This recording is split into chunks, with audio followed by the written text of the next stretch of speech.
Where last we left our kindred, they had followed up on some problems they encountered in Freehaven.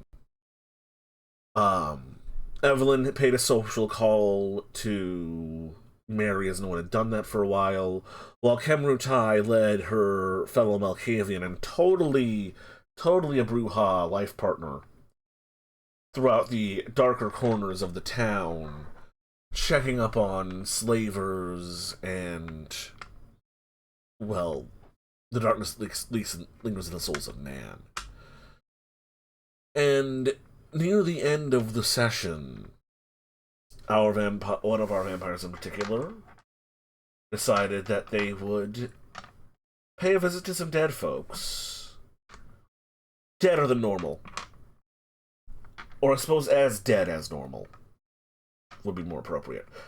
And less corporeal. Yeah. As dead as you would expect. And encountered an orange tabby cat. And in a moment of brilliant failure, thought it was completely mundane and normal. And brought that cat around her ship and the abode of one Claudio the Ghoul. Claudio, not being blinded by rolling multiple ones in a single dice roll, realized there was something strange about the cat, and hucked a knife at it. The cat leaping from Kemrutai's arms, transforming into a 5-foot-something orange cat man, and then bursting out his window. Like I said, the end of last session was a little odd. And that's about where we pick up. It is later in the evening, somewhere around, I want to say 11 o'clock. Actually, no, it'll be closer to midnight. It is currently April 16th. The wedding is in 1 week. And Claudio is dragging Kemrutai by the wrist to the... it's not a seminary, it is a convent of Evelyn Bouchon.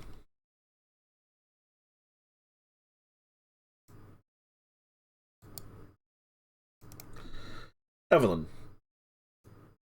Mm-hmm. It's literally midnight, actually. I was about to say it's the middle of the night, but it is midnight. When you hear a rapping on the door of your chapel. Okay. I think the priest will probably open it. Mm-hmm.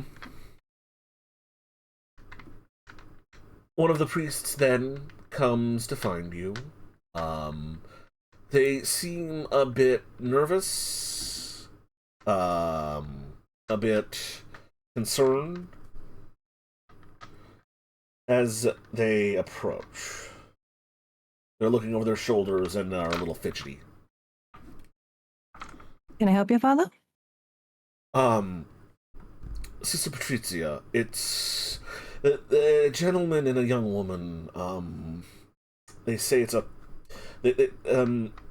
I believe it's Miss Kremruti and Claudius. Oh, yes. Show them in. Show them in. All right. Just so you know, Mr. Claudius, he seems very animated and a bit agitated. Well, I'll meet them in the side room in the chapel. Very well. And he goes about the rest of his business. Wrong. He's not in there. Let me just grab audio real fast. So he brings you in there, and inside of this sort of side room in the chapel, you find Kemrutai and Claudio. Kemrutai. Claudio has been stern-faced and silent with you the entirety of the trip here.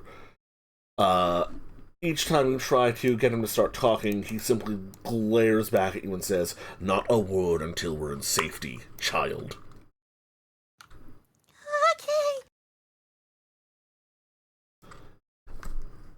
and he's sitting not in one of the pews, but next to one of the small altars, arms crossed, and a very cross look on his face. He is not in the garb he has in his token. Instead, he is wearing just a shirt and his pants. His outdated cloak, sort of tabard, and his hat were both left behind in his home.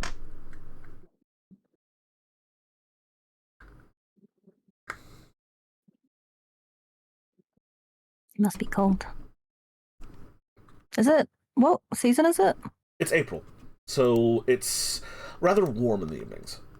Okay. Right, Evelyn will enter the room. She's wearing her habit.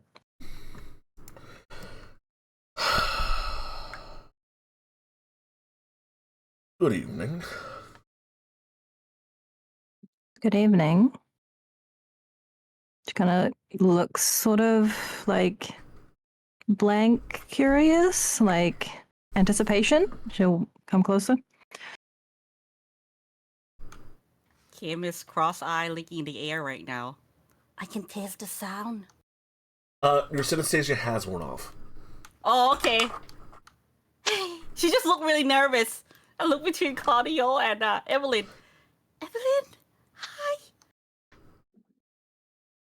hi. What do I owe the visit?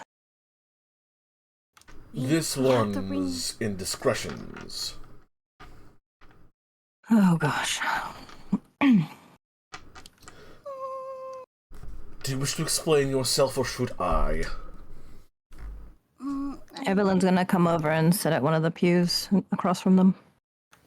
So, I found this cat following me by the dock. It was a really fluffy orange cat. And then I was curious why the cat was following me, right?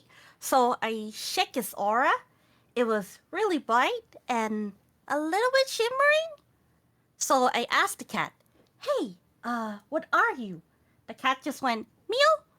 I don't understand what the cat say. So I asked more question. I asked the cat, why was he following me? And he just went, meow meow. So I didn't understand anything. So I offered to carry him. And then we went to visit an old friend on the boat. And then I was eager to come and tell Claudio what happened. So I brought the cat over, and Claudio said the cat's actually a spy. Yes, and And then the cat transformed into a man-cat and broke my front window. I'll pay for it. I'm so sorry. See, glass is expensive in this corner of the world. Yes. Evelyn's frowning. And we have to ring the church bell. Yes, the fairies, they're scared of church bells. The sound of it might ring in their head or something.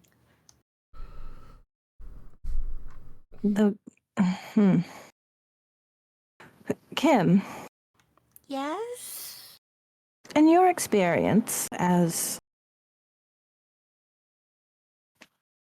what you are now, how many cats have followed you, approached you, allowed you to touch or hold them? None. I haven't held a cat in 20 years. That didn't make you suspicious. I was, but I really like cats. The fact that it had a dazzling aura was not a tip-off. I was curious, but it was really friendly. Did this creature say anything? She's looking to Claudio. It apologized before it jumped out the window, if I recall. Yes. Interesting. Something along the line of buggering bugger. Oh, goodness. She's crossing herself. What does that mean? She whispered to Claudio. It is a common term of phrase in the British Isles to mean having sex. What? Buggering is the act of fornication. She froze.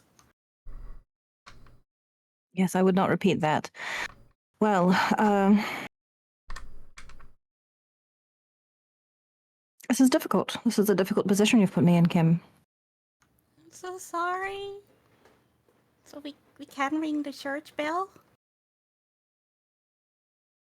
Do I even have a bell yet, out of character?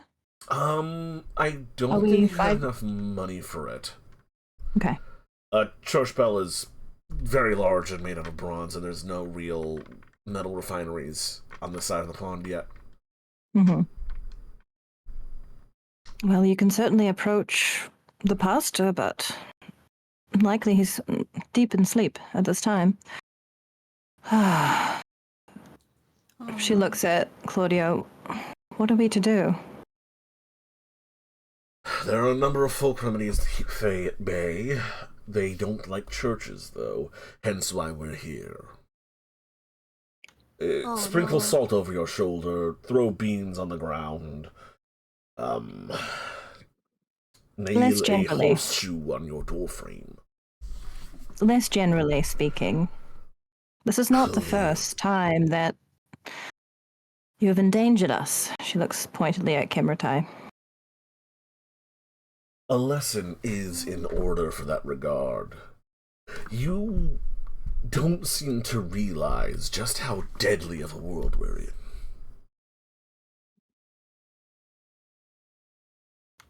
Do your people have tales of monsters and dark shadows and things that spook and eat children? Yes, a lot of them, actually. Well, I wish you to know now that all of them are true. Yeah, I kind of figured. I mean, yes. And that my people, and Evelyn's people, and the Brits, and the Dutch, and the French, and the Germans, all have dozens of these tales as well, and each one of them are real in some regard. We are in a world full of monsters and devils and all manner of terrors. We have the blood of Cain to strengthen us, and hide amongst the mortals to act as our shield. But we are not impervious. You must be cautious, and if you think something is magic, by all of the gods, don't go pulling it into your arms and start petting it. Okay. She looks like she's about to cry. And to that end, this shield that humanity may provide, it can be turned against us. There's not merely a gulf of understanding between us and mortals. They are very, very correct in their fear of us. We are a danger to them. We are a threat. You may wish to do good and to help them, but there is not without risk. You may lose control of yourself at some point, and they are right to be wary of you, as I had to explain to you when you were trying to befriend that witch. She will never see you as an equal. She will see you as perhaps an interesting acquaintance, but she knows your nature. She knows that there is inherent danger in associating with you. Yes, there may be benefits, but there is also inherent danger. But this does not seem to permeate. You seem ever hopeful that we can all be honest, live peaceably, side by side. She nods. You must disabuse yourself of this idea. For everyone's sake. I can only tolerate so many of these issues. I'm a cautious person. That's why I've lived this long.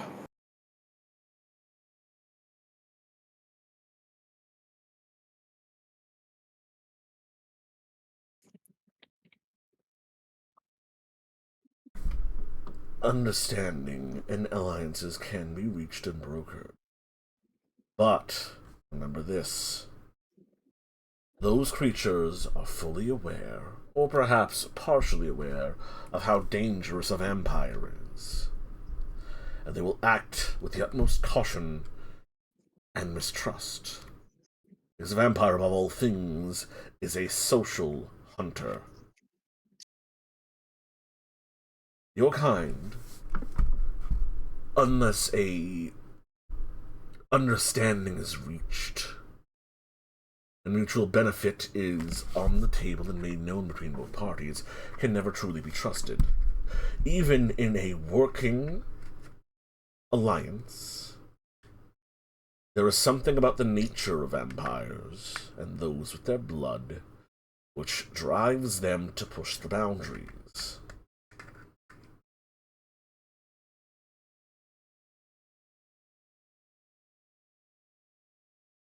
You might wish to befriend this thing, but to do so, you would have to approach it on even keel and have an understanding be made. Not just pick it up. I'm sorry, I'm quite stuck on the fact that you picked it up and carried it around. I didn't Yes. really pick it up. I asked him. I asked if it's okay if he wants to come with us, and he said, meow meow meow. Meow meow meow meow meow. And Oh, I'm sorry. Did you gain the ability to speak to cats when I wasn't looking? No, but I opened my arm and he jumps into my arm. Evelyn's just kind of staring blankly at Kim after she's meowing all the time. And what would happen, say, if that was a gangrel, a vampire capable of shape-shifting into animals, and just bit you? Then his aura would have been a lot paler.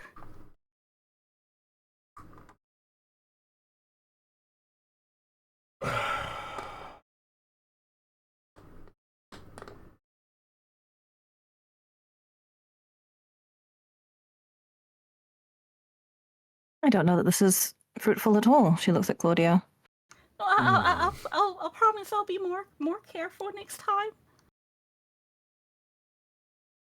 You've promised that before.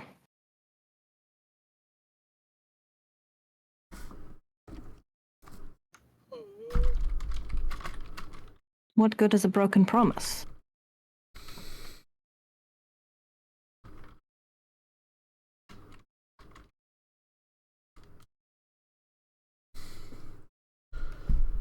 I'm sorry, Evelyn. I don't remember breaking the promise I made before. Well, You invited a strange magical creature into your arms, and then brought it into my house. That I'm really sorry. That When you were- is very uncautious. when you were embraced, was the concept of the masquerade explained to you? Yes. That is a promise. You have broken that several times, offering mortals glimpses into your supernatural abilities. And now, other supernatural creatures.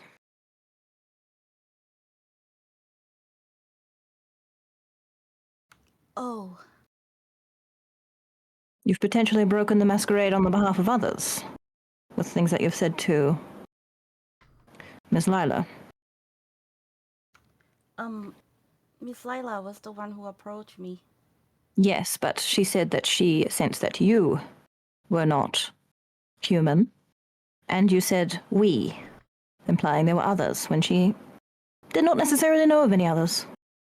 We've had this conversation, Kenritai. You acknowledged it at the time. It concerns me that you do not recall. Perhaps I'm too lenient upon you. I'm not your sire. I'm not here to enforce anything.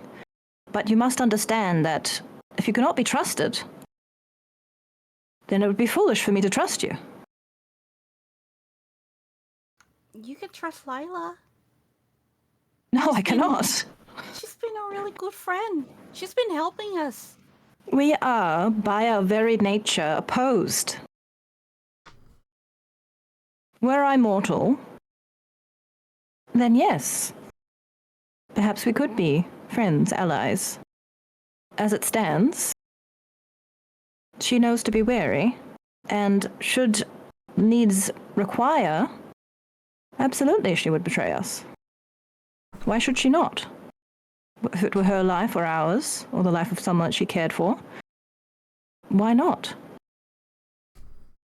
What are we to her that is more important than her own life? Nothing. It's not like we would bring danger to her if we got it under control. Oh, yes, no. Looks at Claudio. She's not brought danger to any of us, has she? No, she's been nothing No, but you, helpful. Kemrutai. You're saying that you will not bring danger to her. You are bringing danger to us. This is the point. Am I speaking clearly? Yes. I apologize. She stands up and paces a few feet away to gather herself. Indiscretions like these are, to an extent, to be expected. You are a neonate after all. But if this were the domain of a more established vampire, or that fledgling organizations, the Anarchs, the Camarilla, the Sabbat, I have heard of, they may have executed you for this sort of behavior.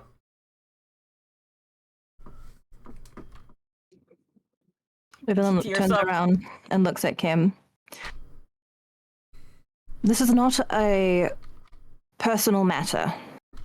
This is a very serious matter. My purpose in this world is not self-preservation. It's not preservation of you. It's not preservation of any other creatures. I do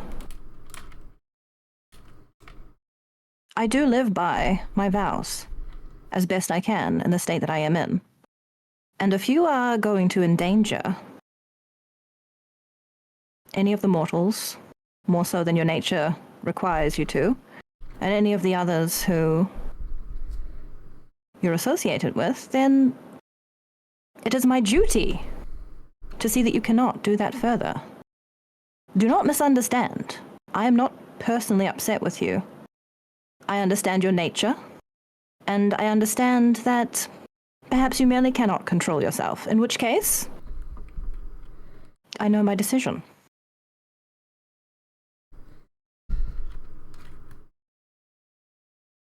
If I may, perhaps a story with an object lesson is needed. Shortly after our masters were instrumental in an event known as the Anarch Revolt, vampires, once bound together by clan and bloodline loyalty, turned on each other, squabbling for power and to fill the vacuums left behind by their progenitors. In this scramble for power, they turned to other sources. Several members of the Salubri were taken in by the clan of mages Tremere. It is through this act that their clan were diablerized, consumed, and used as mystical fodder for the Tremere to become vampires themselves. Dozens of powerful kindred decided that mortals had numbers and fire and the ability to move through the daytime. So they revealed to Christian zealots the existence of kindred, and thought to play them as pawns, only to arm them with the tools and knowledge required to kill a kindred, and see themselves exterminated. That is why we now must face the Spanish Inquisition, several other well-informed groups of hunters.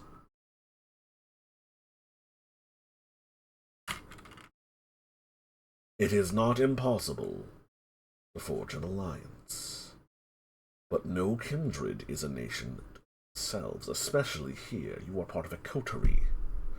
A loose one, to be sure, and an unofficial one.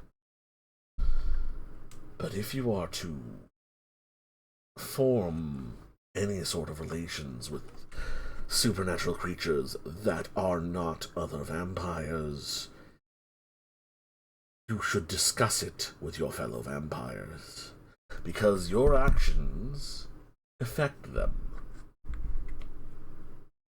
We don't want the Fae to, I don't know, turn us into chairs, or send me into the land of dreams, or I don't know, make me a frog. We don't even know what they can do. But the time is coming close. It's been several years now, and the warnings, I don't want them as enemies. They're going to be really powerful soon. This is not the way to go about forming an alliance. This is the purpose of what Claudia has been saying. Are you listening? Yes. If your concern is them becoming a danger to us, then you should have called a meeting. A Elysium is the proper term, to whence it could be discussed the solution. Not taken an errant opportunity and dragged around. It might not have even been a fairy. It could have been some strange mystical beast of the New World.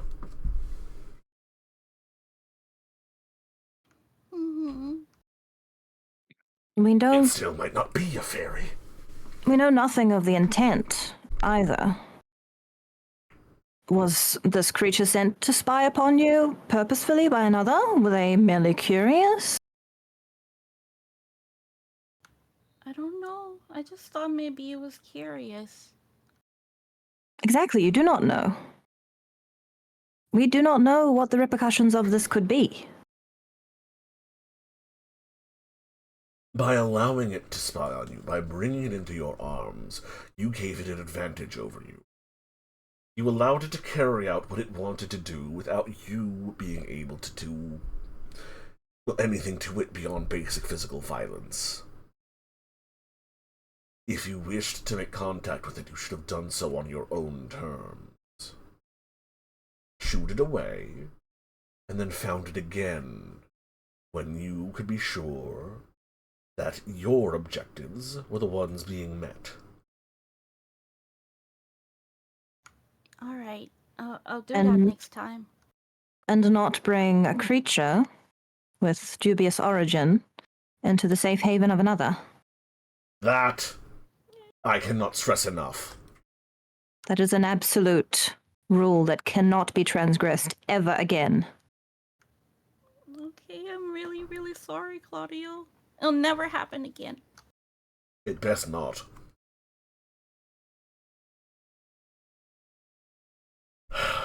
It cannot. There will not be a third time. Evelyn, if I might stay here the evening. Yes, of course. Do you want me to have someone sent to check upon your residence?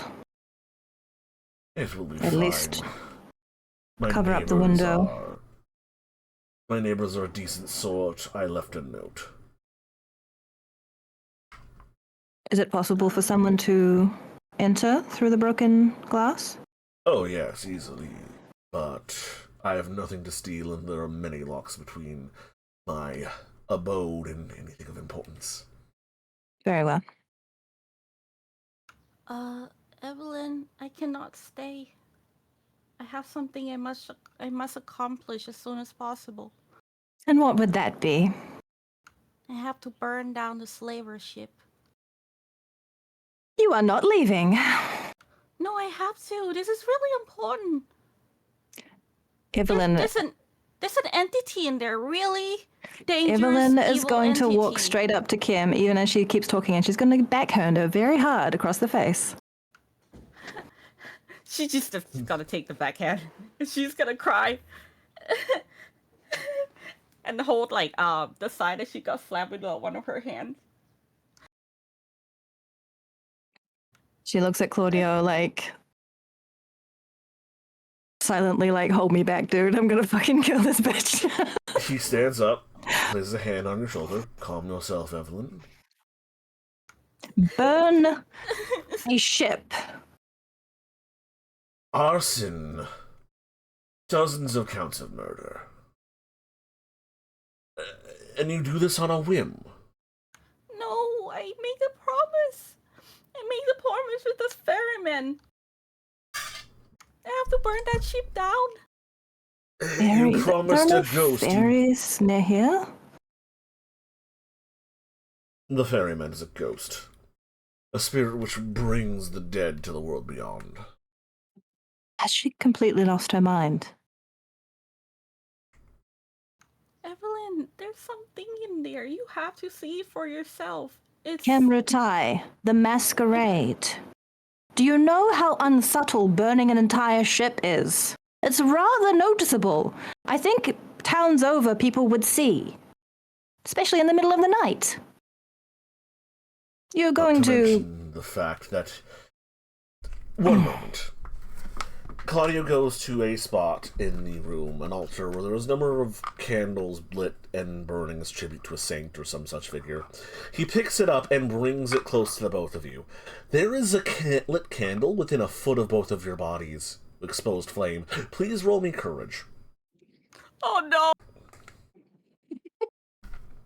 It's just straight courage. Yep. Okay. Yeet self. Kemutai, you are afraid of the candle. Candle dangerous, candle bad, but you do gonna not use immediately flee or go into fire fear. I'm gonna use a willpower. Evelyn, you cannot approach the flame, but you do not go into a flame-based frenzy or immediately attempt to flee or recoil. How exactly were you going to burn it down? That's when I wanted to ask the others if there's any other possible way for this to be done.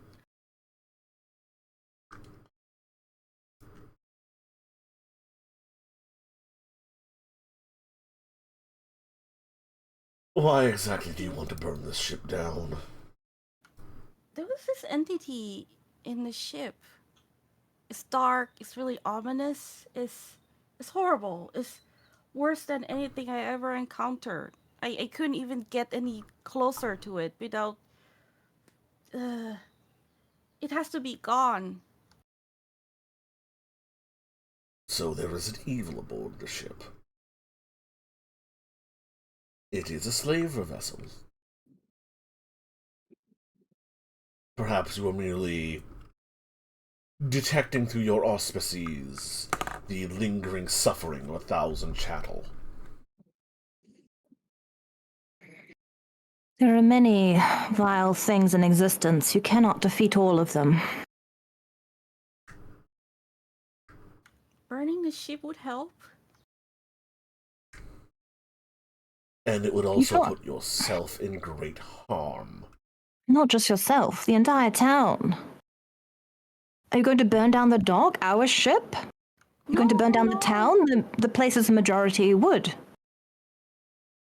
Let us also not forget the way the winds blow. The fire would spread from the docks to the town, which is mostly made of wood and thatch, by the by. You could burn everyone alive if you weren't careful.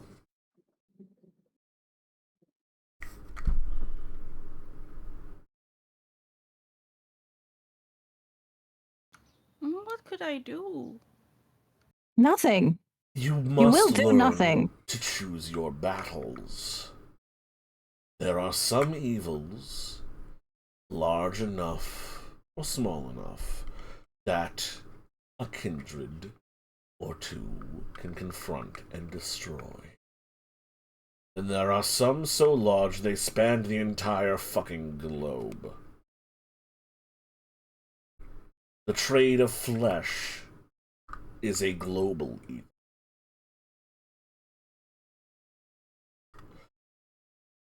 You burn down one ship.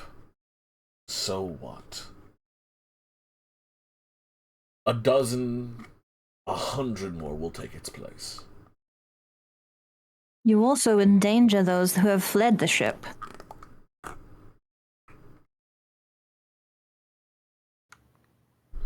But if I let that thing go with the ship and the ship continue to carry it around, what's gonna happen? Let me ask you It's not this. about me stopping the slaver. It's that thing. Let me ask you this, Kimrutai. Hmm. If someone were to burn down your ship, would you merely let that fly? You would be fine. No. You wouldn't follow up. You wouldn't find out who had done it. You wouldn't enact your revenge.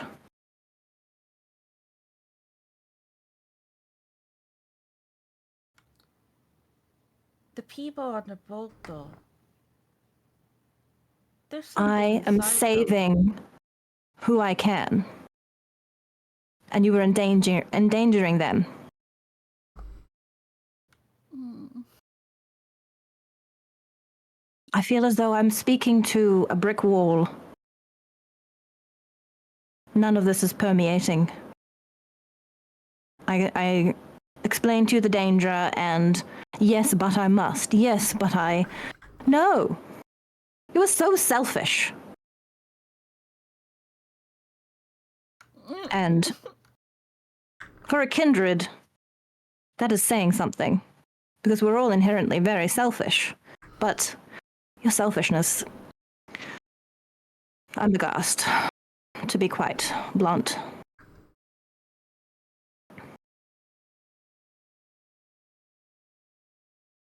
You're just gonna keep her head down quietly. You just sob silently. You will stay here. Kimrutai, you mentioned there is an entity aboard the ship, and that is your true target. Yes. Describe it. It's like this swirling black shadow. And what does it do? What does it... I don't know what Did to you see do its with it. form?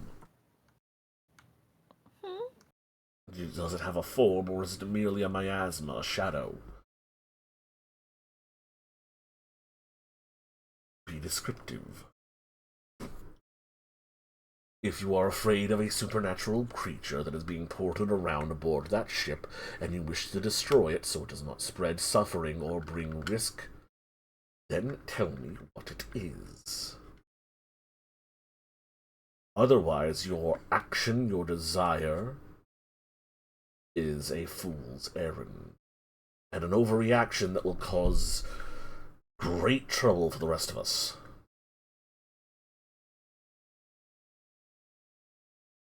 I saw something scary, so I burnt it down as the action of a mortal. You're a vampire.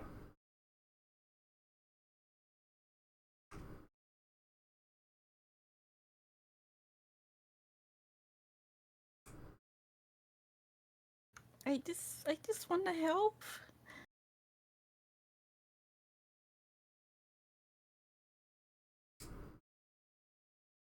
This feeds back to the problem with the fairy. You wish to help rid the world of this thing, but you don't know what it is. You know that it is bad, but you do not know if it can be reasoned with, if it is intelligent, if it is even truly an entity in the first place. You see thing, you react with basal terror. You see a cute and a fluffy thing, and you let down your guard. I asked the ferryman what I can do to help. I asked him what it was, but it was still unclear to me. But he suggested to me that burning the ship would help greatly. Ghosts are just dead people. Perhaps the ferryman knows more than most. Perhaps it is a supernatural being or some sort of god. But I would not take that sort of advice at face value. Besides, you said that you'd be helping the ferryman with this. Yes, there's so much spirits in that boat that he will help them away. Then you have your earlier answer. What will happen if you do nothing? The ferryman will handle it.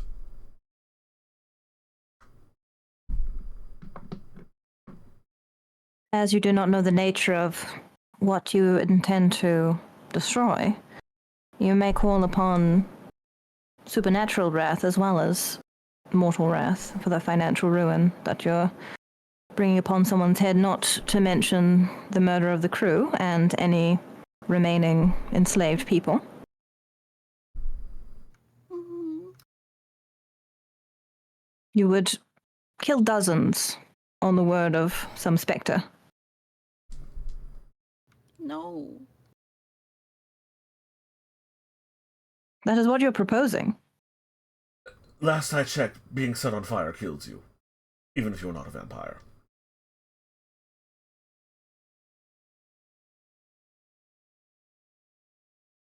Oh gods, have you told Christoph and Benedict about this? No. I hate directly to your place right after. Oh good, then we don't have to worry about them setting fire to a boat. I would hope that at least Christoph would have a little reservation. I cannot say but Benedict.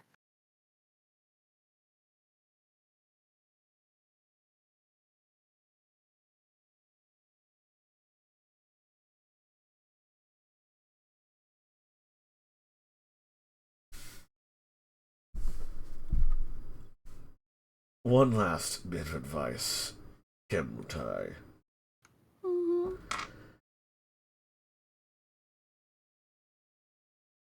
A simple rubric to follow when dealing with something you don't understand. Number one, make sure if it can kill you here and now, retreat. Otherwise, figure out what it is. Then discuss with your comrades, then come up with a plan.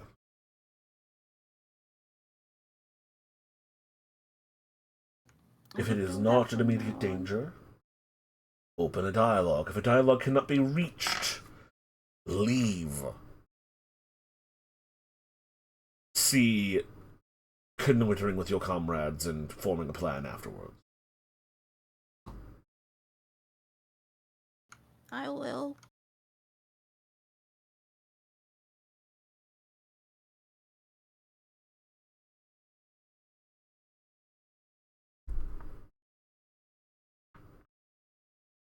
Do you know where Benedict and Christoph are at this time? I think Christoph is at home.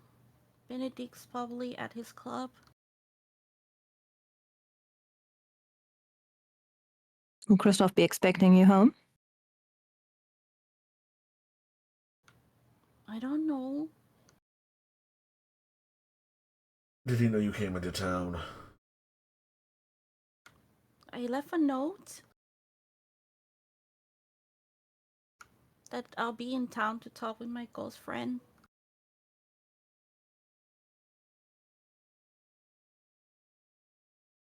I will send him a note that you're staying here tonight.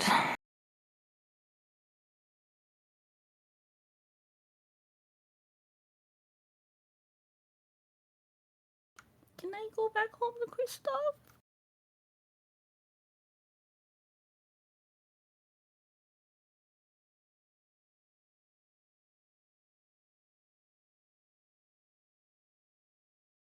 She looks at Claudio.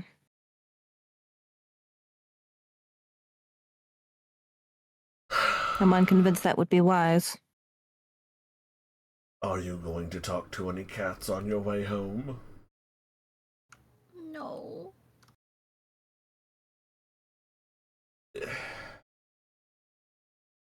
a bag of salt, a horseshoe, and something made of iron.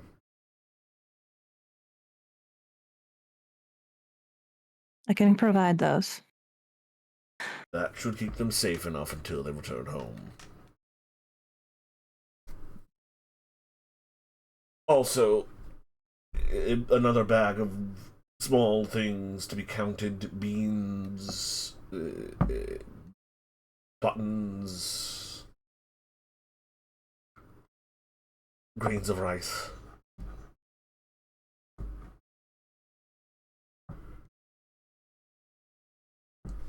From what I understand, those are also distracting. I will escort you home, Kimbertai. Thank you. Oh, it's not for your benefit.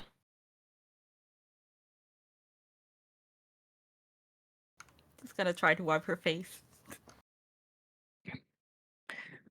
I will send the priest to show you to your accommodations, Claudia. Thank you. I apologize for the property damage. I Oh, shall you're not ensure paying there's... for it. No, but... I'm the one who trusted this one enough and brought her into your presence in the first place, so I feel some duty of responsibility, duty of care. I am willing to let some mistakes slide, neonate. Make this lesson one that you keep in your mind for the rest of your nights. She not Got repeatedly. off very lightly. For all we know, in another world, you could have been whisked away to a phantasmal world of inane, insane bullshit.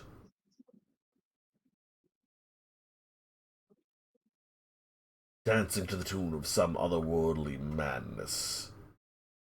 Or maybe turned into a frog and left in the swamp forever. Or... I don't know. I don't listen to read many fairy tales. Forced to cook and clean the pots of an ancient witch until you earn 3 treasures and have to trick it into her own oven. I'm really sorry, Claudio. I really do. It won't happen again.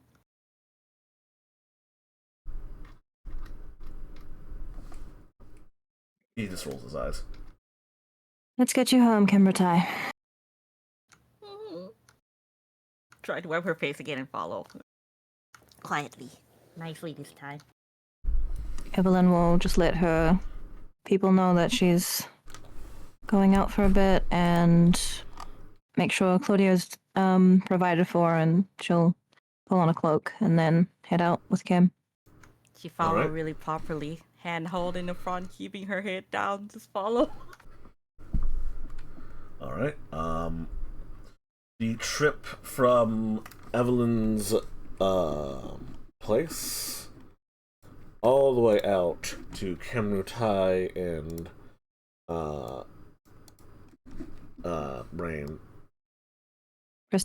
Kristoff's place is a pretty long one. Let's see here. Is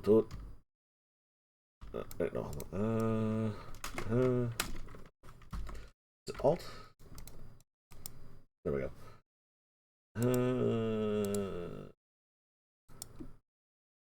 It's about 5 miles, so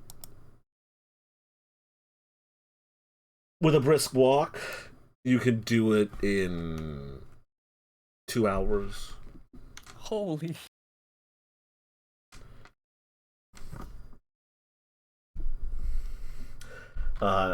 Evelyn, there and back will be the rest of your night, basically. Yep. Well, it's that or lock her in the basement, so... Do you discuss anything while you are on the road?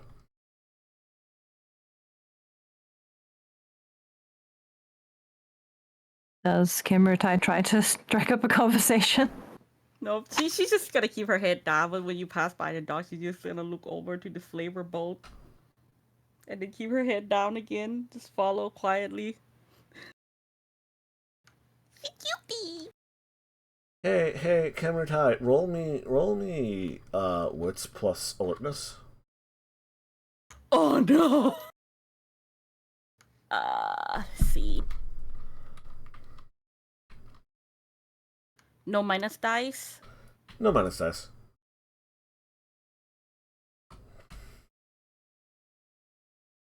Alertness paranoia. Mm-hmm. Oh boy. Yeah, you're pretty sure there's no cats following you. But your head's on a swivel for that the entire way back. Every now and then you hear something in the bushes or off in the brush, and your head snaps towards there, and the first thing in your mind is cat. But other than causing you both to stop for a minute or two here and there, and nothing much occurs. And after a awkward, quiet couple of hours, you arrive far, far out on the outskirts of town at the farm.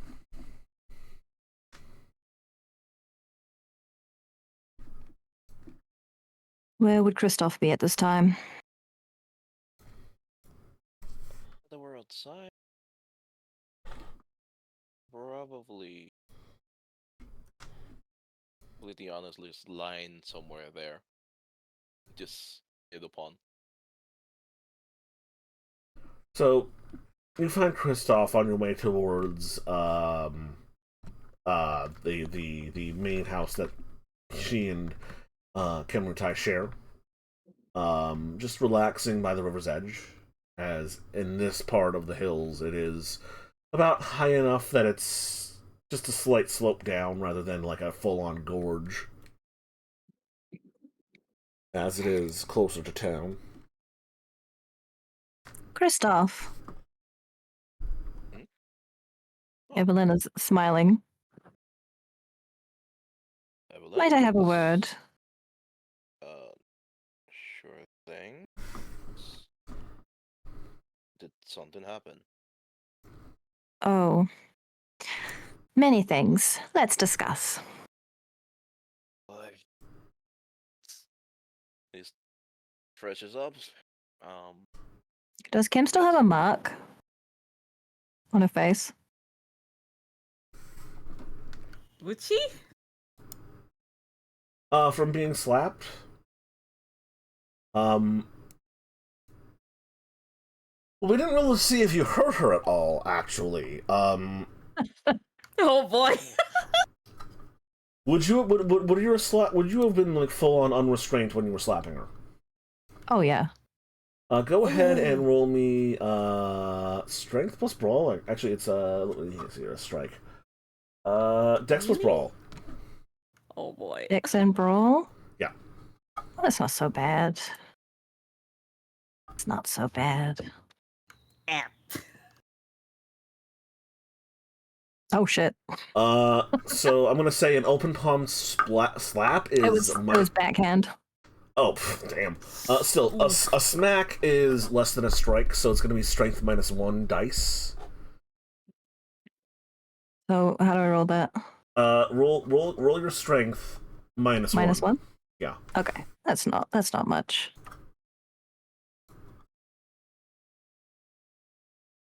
No, it stung. It didn't actually it didn't even bruise. It hurt, but again, it wasn't enough for a bruise. Her cheek was red for half the walk here. Mm-hmm. Evelyn will glance around somewhere private, perhaps. Kim's awfully quiet. It is also clear that she's been crying a lot. Oh, sure thing. Kristoff dusts himself up and goes to greet them and take them probably to their quarters.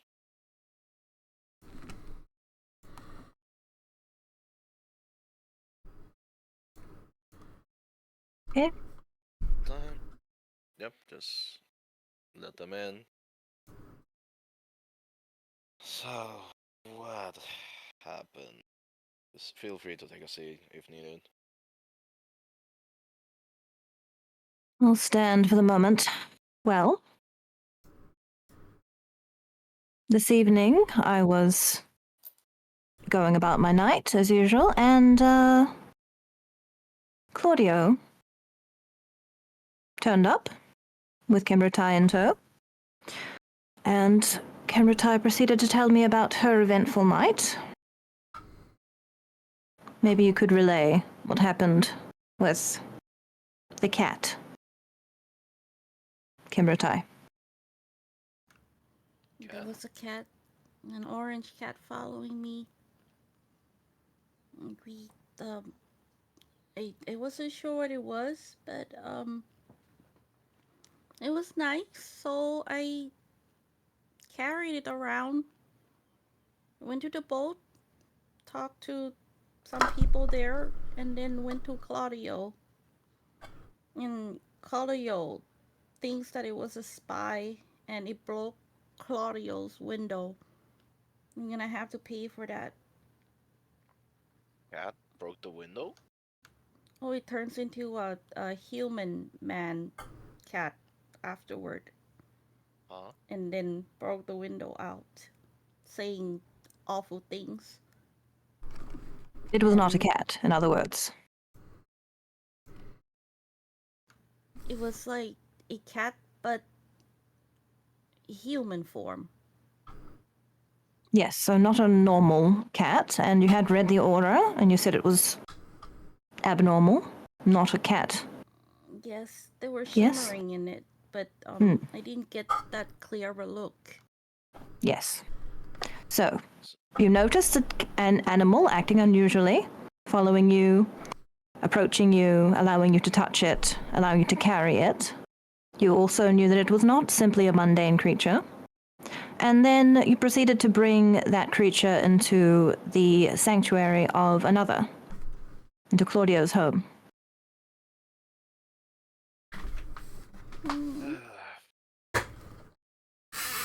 And then, when I'm having this discussion, and Claudio asked, may he stay the night at the church, which is fine. Then Kemrutai tells me, no, she cannot stay, because she must burn down a ship.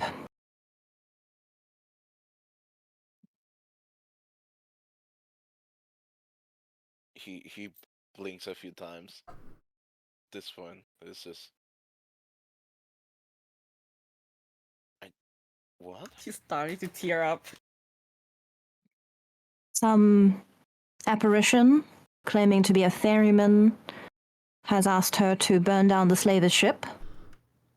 He was really the ferryman. He gave me a Stygian coin.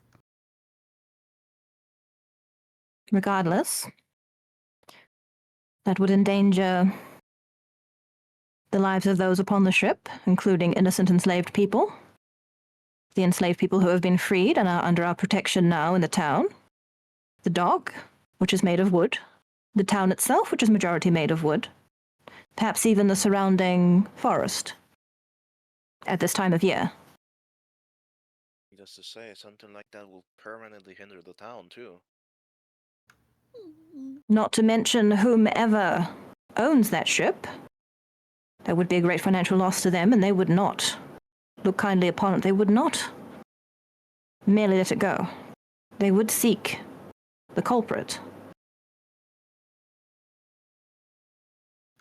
I've said it myself. It's.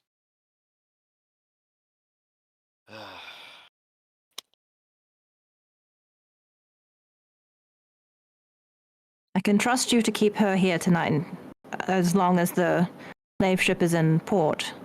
Not allow her near it. That much. I can see. That much I can see with her behavior that she will stay put. Right? Because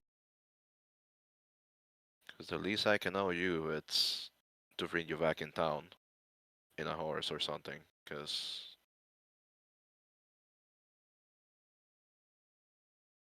It's. I'll keep a better eye on them. Emrutai, Yes. are you dissuaded from this course of action? We can trust you that you will not abscond as you wake earlier in the evening than Christoph and act out your plans. Mm-hmm. There's really nothing I can do about it. That wouldn't bring other people any more problems. I'm glad you understand this.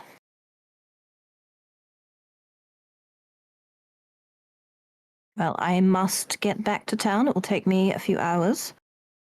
So, is there anything else that needs to be said?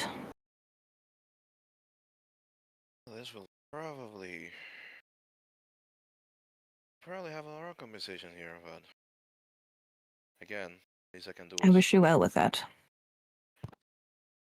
least I can do is give you a lift back in town. It'll be faster by horse. I would prefer that Kem is not left alone. Understandable. Can you let Claudio know to send me the bill, please? How much it's going to Yes, cost to fix his window? I will. I'm sure he already plans on it, but yes, I will remind him that you are eagerly awaiting the chance to make amends for that, much at least. Thank you, Evelyn.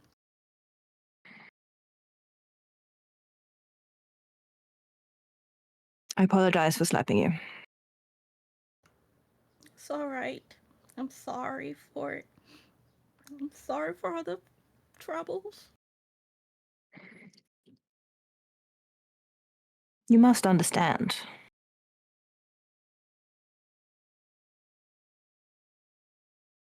You put me in a very difficult position. This cannot continue.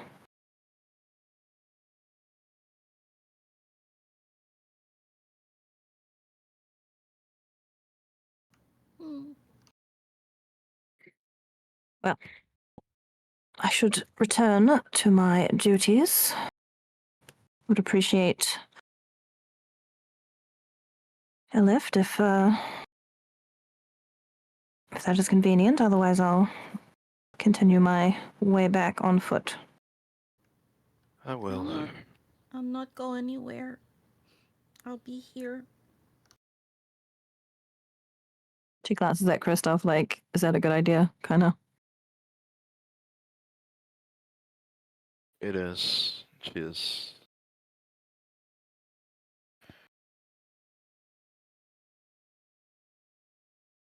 Well, they have. I trust them enough to stay put after something like this. They You've may more act faith on a than I whim. have. They definitely are known to act on a whim, but they pretty certain. Well, the consequences of those actions that they were about to make were laid in front of them. Pretty sure. Pretty sure you're not thinking about the lives on board still. So they will stay. I can guarantee that much. Well, it is true that Kemritai has always shown concern for the innocent, so just remember the innocent lives aboard that ship. Not all who serve upon a slave ship do so because they relish in it. They have no other choice, and obviously those who are enslaved upon the ship have no choice at all. So, good night, Kimbertai. Good night, Evelyn.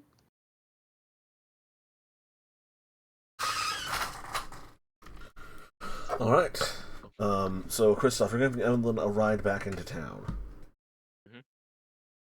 On horseback, at a decent pace.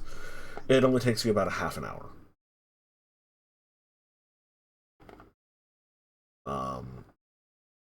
Yeah.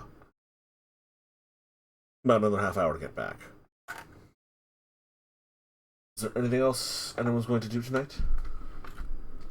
I'll check in and make sure everyone is okay at the convent. Claudio's been accommodated and the freed people are doing good.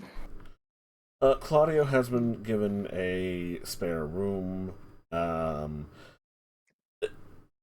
Basically, everyone is staying far away from it because he is currently a man in a convent. Well, he could stay in the chapel. There's a couple of rooms in the chapel for the priest and his assistant. Then he'll stay in the chapel. They effectively bring him out a sheet and a bit of cushions, and he chooses to sleep in one of the pews. Okay.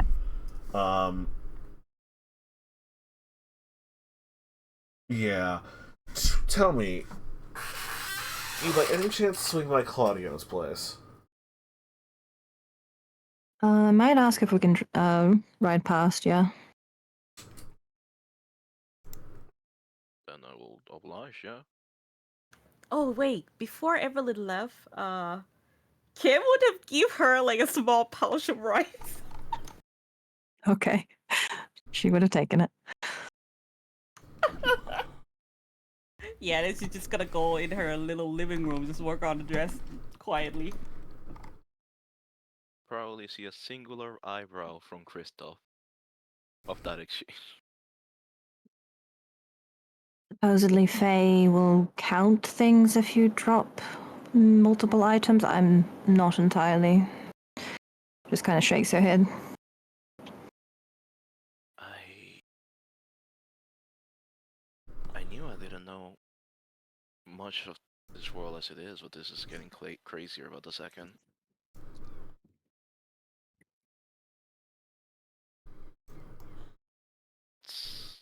Yeah, let's go. So, upon your return, were you going to stop by Claudio's place at all? I'll ask that again. Yeah. Wanted to at least ride past to see that nothing is going on visibly. There's a small crowd that has gathered. 4, maybe 5 people, because, there's a broken window in the middle of the night, and a few of the local townsfolk are just like, is everything okay over here? What the fuck? Okay. Evelyn will tell Kristoff to stop and we'll go to them. As you approach, 2 individuals stand out amongst the crowd as being somewhat familiar faces. You don't... whether or not you remember their names is up to you, but they were both at the mayor's sort of welcoming party to the city. Oh, I remember.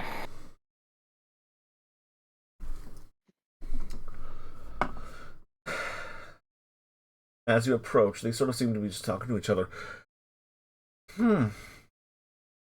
Strange, I hope it isn't the start of a crime spree or nothing. A crime spree? Out here? I doubt it.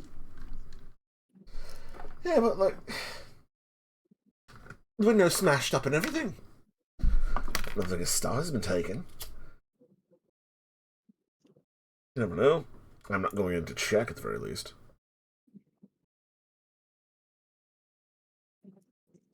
Who else is there? You see a couple of the militia. 1 or 2 of them are just standing near the door, just sort of keeping anyone from, going in. Okay. She will approach them and just explain that, what is going to be the story? I guess she didn't ask Claudio what he was going to say and how to explain it.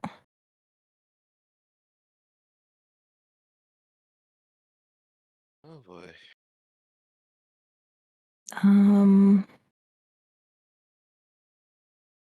Can be a random rock, because glass is outside.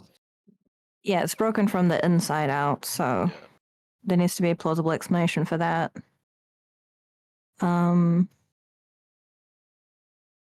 God, what would be a reason that something would be thrown out the window at a printer's? frustration over the last print, I guess. Okay. How visible is the inside of the building? The window itself isn't huge. Like, it's big enough for a person to jump out of it, but it's not like a big open bay window. If you got up, if you were like, you can see inside. It's just not like a.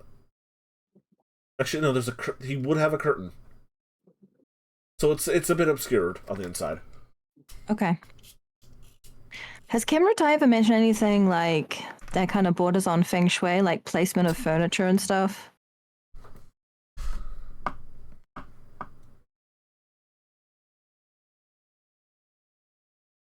Yui? Oh, she would. She would. She would definitely would. Okay. Evelyn will greet the militia and say, "Good evening. I wanted to just let you know what had happened here so that there's no cause for concern, but thank you for standing guard. The owner of this, or I guess renter, the inhabitant of this house is a friend of mine, Claudio. And, well, Miss Kimrutai decided that he needed to rearrange his furniture, and she lost hold of something, and hence it was smashed. And he's staying at the chapel for the evening, just to avoid any issues, but thank you for keeping the peace and ensuring no one's entering his house when he's not there. Oh. Okay. You mean there wasn't a burglar? No, who would... What does he have to take? Some lettering? Some books? Oh, you know what they say, knowledge is power and all that. There are Mayhaps easier they ways to broke acquire it, it. snuck in. I suppose. You never know with those nefarious types. I was thinking to Pauline, I was saying, this looks like someone tried to get out of here in a fuss. You wouldn't happen to know anything about it, would you? Nah, I was at the tavern all night. Well, best not get involved then. No, I suppose I must not. But a bit of gossip doesn't hurt. For all, the town's just so boring. Ah, well. I suppose a mundane story is better than no story. Yeah, I guess. I have a book for you if you want some exciting tales. Is it the one with Jesus in it? It is. I already got my own copy, thank you. Well, good reading.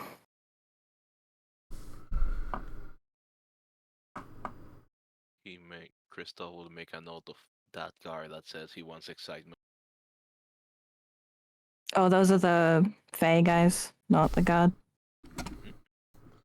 These two. Pauline and Packard is the... Oh, I thought you. Okay. What's the... Packard, yeah. Packard, yeah.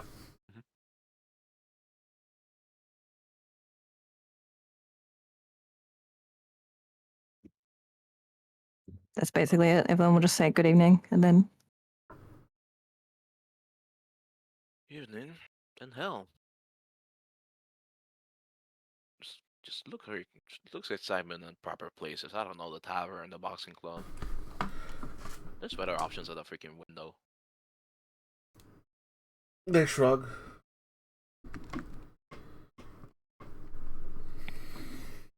Let's go.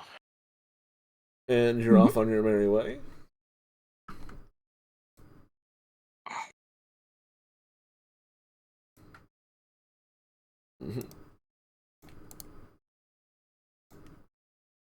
Right.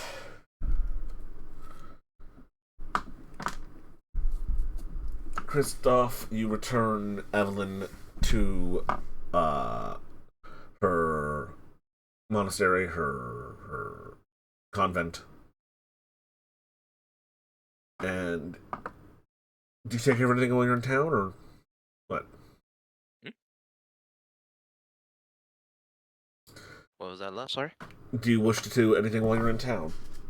I had something in mind, but right now, no. Going straight back. Alright. Was there anything Benedict wanted to do tonight, or shall I move time forward? There is. He wants to know if there's a blacksmith in town. There is. Oh, there is? Yes, but they're not. Oh, sick. I mean, you can go speak to them if you'd like. Yeah. Not like you can go find them. Sure. Yeah, I'd like to speak with him. So you arrive at their shop, which is also their home. It is on the outskirts of town, a little bit northwest. It's just a bit off this map. This is, banging and hammering on iron all day gets very annoying very quickly. They're not super far out, like a mile away, but like they're just a little bit off the map. Further away from the residential homes, tucked in between a few fields. Or the space between fields.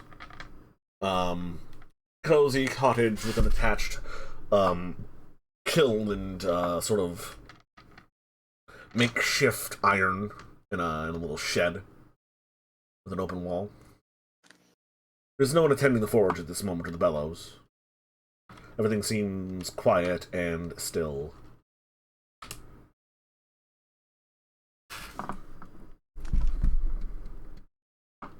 Oh, can I do a knock, knock, knock on the door? Takes a moment, but the door does open. Portly gentleman, broad of shoulder, large of gut, bald of head, and with no beard. Small marks, almost like freckles, but you can tell that they're burns, dot their forearms and a bit of their chin as they look at you. Can I help you? Good evening. I am sorry to bother you at such a time. However, I do want to make a request of you. Or, to be more specific, I'd like to make a order. So I'm gonna assume this took place way earlier in the night, because you weren't tangled up in anyone else's nonsense. Well, I just had my supper, and as you could see, the forge is not lit, and I'm not. You don't need this for tonight. I don't need it for tonight specifically. Okay, what do you like? What do you want? Are you familiar with what knuckle dusters are? I assume they've got something to do with your knuckles, and they're not actually a broom. Exactly right. So, I want something made to make my punches have a little more damage on them. Specifically, they're just hunks of iron that would fit on my hands. Like this, and then he makes little looping motions around his fingers. Okay, I could bend some horseshoes around. That could work. If the purpose of those things is just to add more weight and hardness to my punches. You see, maybe if you've heard, I'm not sure if you've heard, but I've been assaulted recently and would like a bit more protection than just my fists. I mean, I have knives. I'm just more comfortable with my fists is all. Something that I've known my whole life. Okay, I could see what I can do, but it's a bit of an odd request.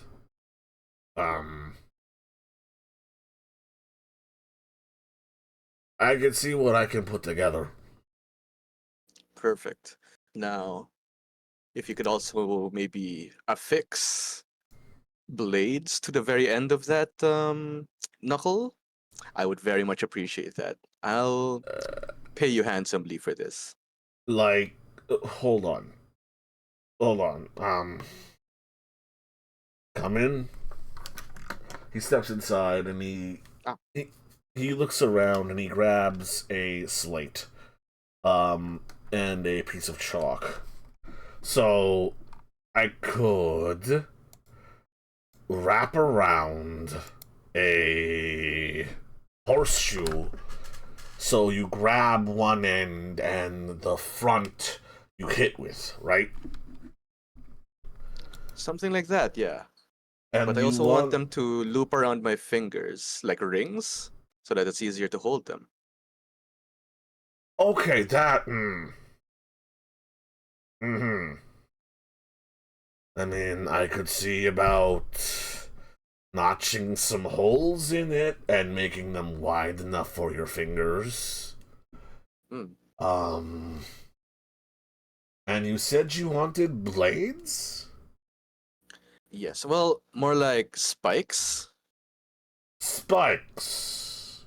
So you don't want, like, he takes the chalkboard and he draws a loop and a metal bar from the loop and like little scoops in the loop, like where your fist where your fingers would go, and then like little Wolverine claws welded on top of them. So not like that. Like he quickly erases it and like forms three little spikes on the edge of the loop, facing outwards from where your fingers would be. Like that? Yes, perfectly. This is a very. I've heard of like a knight using their gauntlet to strike a man harder. But this is odd.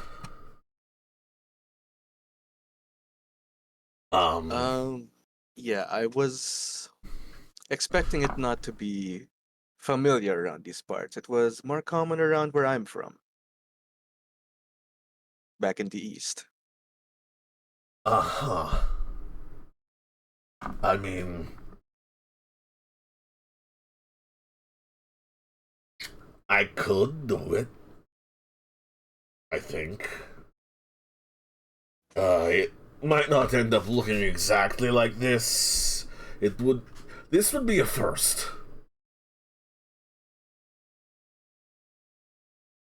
Hey, I believe in you. I put all my trust in you. I should let you know I mostly just do nails and hinges and knives. Are you sure you just don't want a knife? I'll be fine. Yeah. I I've also got pots and pans. You could beat a man really hard with a pan if you. It's not about stabbing people.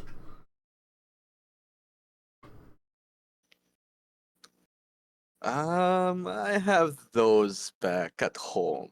Don't worry about it. Thank you for the offer, though. Okay, well, I don't have a lot of orders for anything other than nails.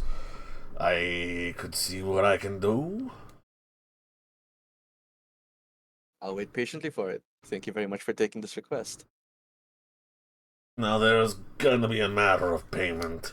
The material's as much as a horseshoe, which is not much, but this is. You want one or two? Two, please. And how soon do you want these?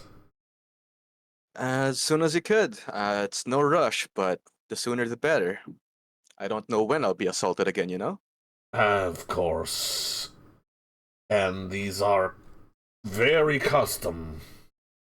So he spits out an amount of money that he wants. And I'm going to need you to roll me your fortune. Okay. Or wealth, whichever the Let's background see. is called.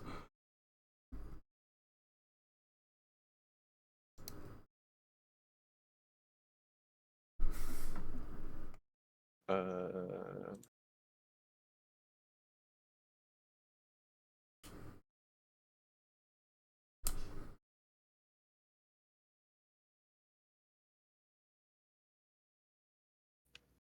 Okay.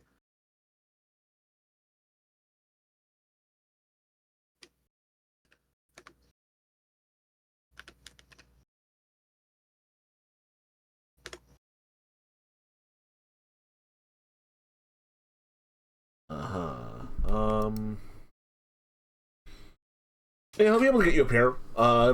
You'll have them by next week. So All right. you'll be able to go to the wedding with a shiny pair of iron knuckles. Nice. Okay. And you told him these are specifically for defending yourself. Mm-hmm. Yeah, okay, that matters for reasons. Right. I'm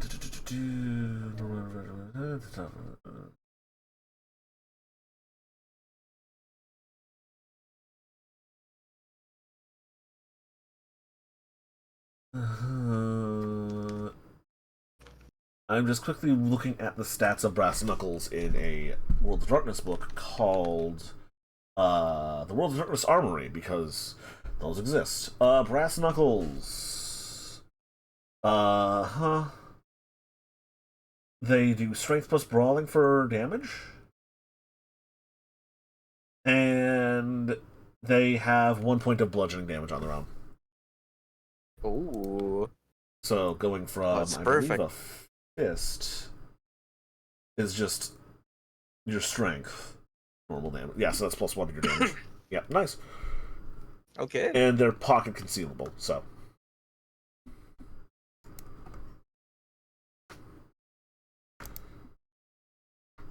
Funny, if you described putting a blade on the end of it the right way, he could have made you a guitar. Would it still be the same stats used though? That's what I was worried about. If you want to go back and describe like a punch dagger, like a guitar, then we'll find out.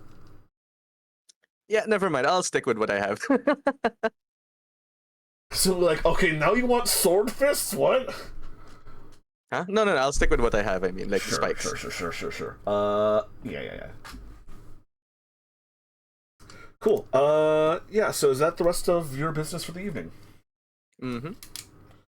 Okay. Then another night passes. It is now April 17th.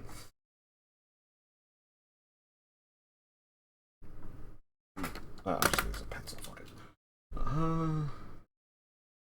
Oh, I would have made sure to tell Christoph to relay the explanation of why Claudio's window was broken.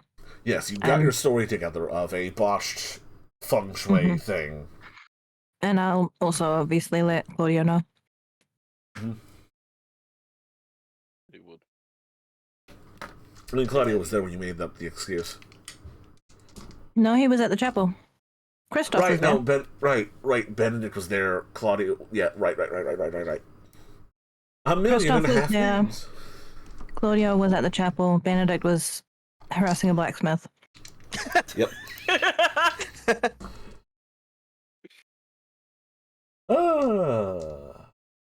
Vampires. Vampires. They couldn't refuse. Come. So a night passes by, and news reaches your ears when the sun comes up. Claudio has gone back home and has begun, well, basically just by boarding the window up. The excuse of, oh yes, they had done some Far East thing about rearranging furniture for the proper flow of whatever. Word gets around that Claudio was somewhat superstitious, basically. Is the only repercussion from that. Oops. Oh no. The grumpy old Greek is superstitious.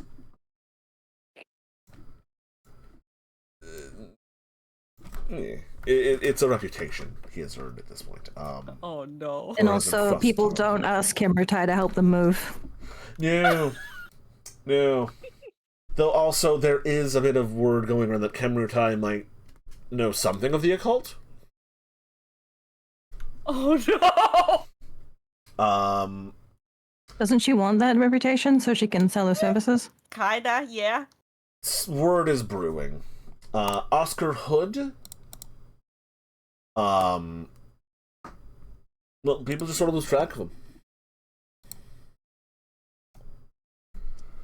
Interesting. He isn't spotted He doesn't return harassing to his ship? anyone. He has not returned to the ship.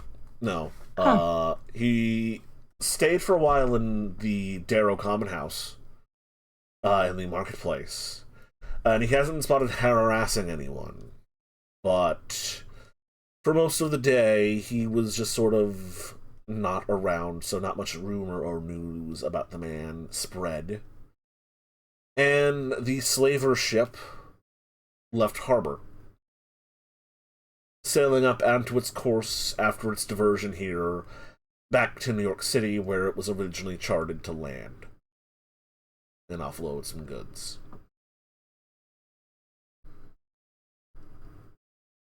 So the slaver boat is gone, and left behind Mr.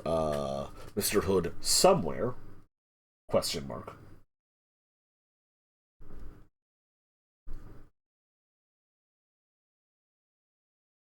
Yeah.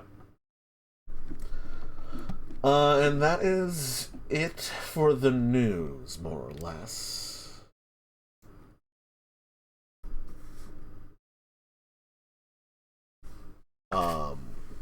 Yeah, is there anything anyone would like to do? I'll be a good girl, do chore, and work on the dress all day, not going anywhere.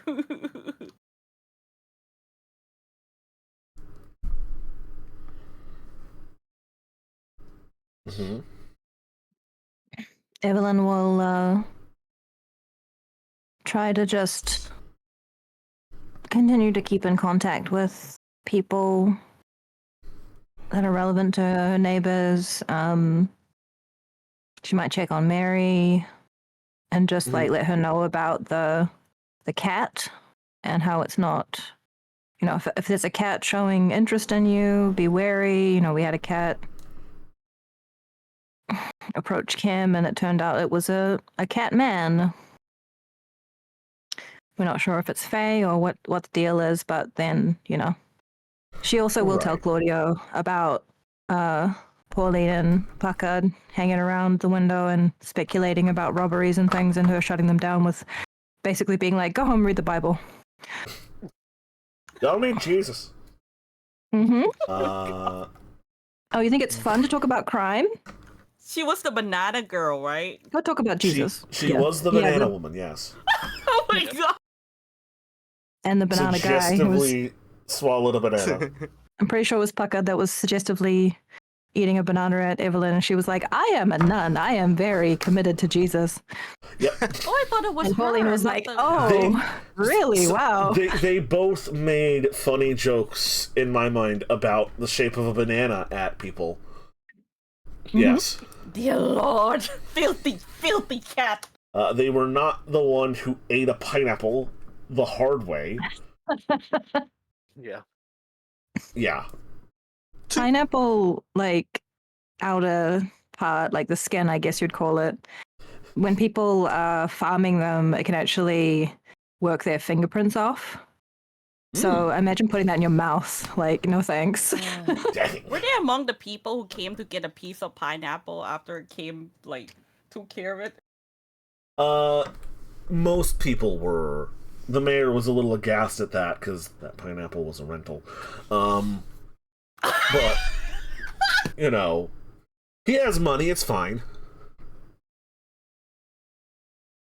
It did seem Also, fun coming. fact.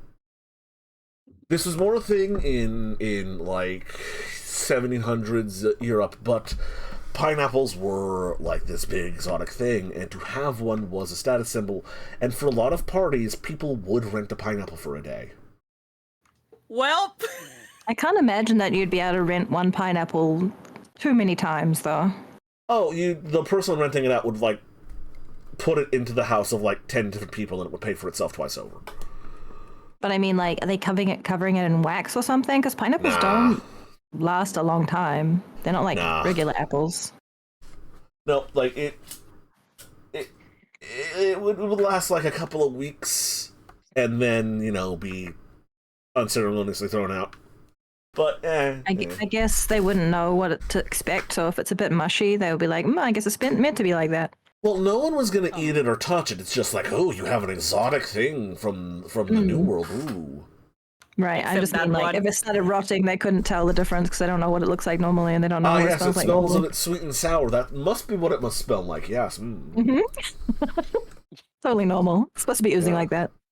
I saw a pineapple that was sweating at the Earl of Brunswick's last gala. Yes, that's totally normal.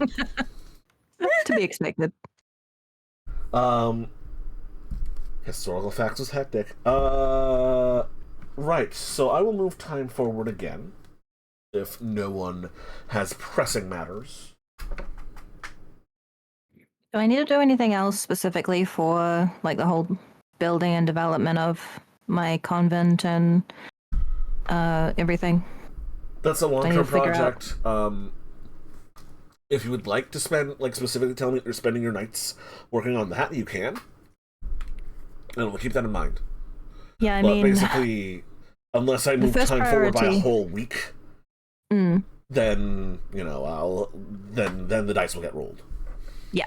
The first priority would be making sure that the formerly enslaved people are safe and provided for. Obviously, her convent, all her nuns, and they're building up their skills to be able to support the place with various crafts, weaving, different types of cultivating foods and stuff like that. You have a very nice garden and a nice apiary in it. And handicrafts are being made, but the rolling for advancing projects and that sort of thing is a long-term thing that will be done on the lowest scale week to week. Yep. Um, And then just kind of keeping an ear out for things happening in the town. Like, she would regularly visit people that she has contacts with, like, you're maintaining your social network. yeah, like the mayor and the militia guy and everything. Okay. Right. So another day passes. It is now the that's 18th. And at that point in time, Hubert Putter, as well as several men, avail themselves of your chapel early one evening. Odd to some who know half the men gathered there as they are Protestants. Okay. But Mr. Putter and several gentlemen are just sort of in your chapel after evening service, a little ere long.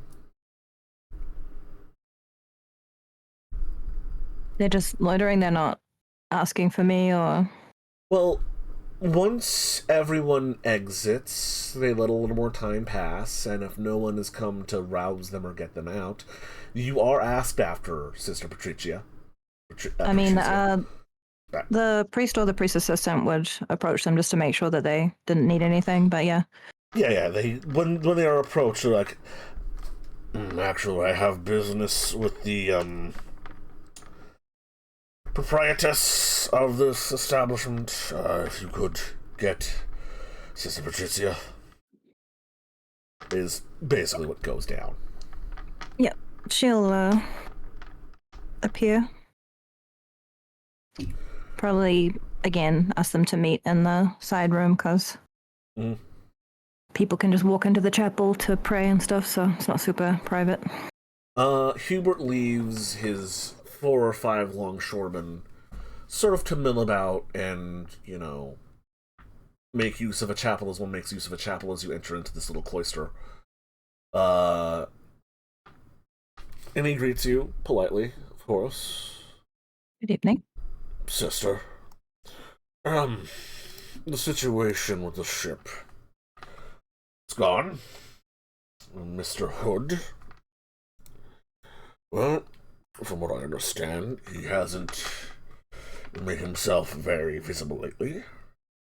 Last Mr. Darrow told me he was, on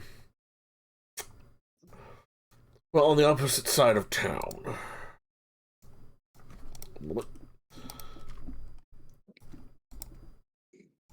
Opposite from here? Yes, near the marketplace, by his establishment. He'd been, spent a few coins there in the common room. He's not sure what the man's up to, but he's not been sniffing around, especially not this neighborhood. So we figure it's as good a time as any to move the woman. Very well.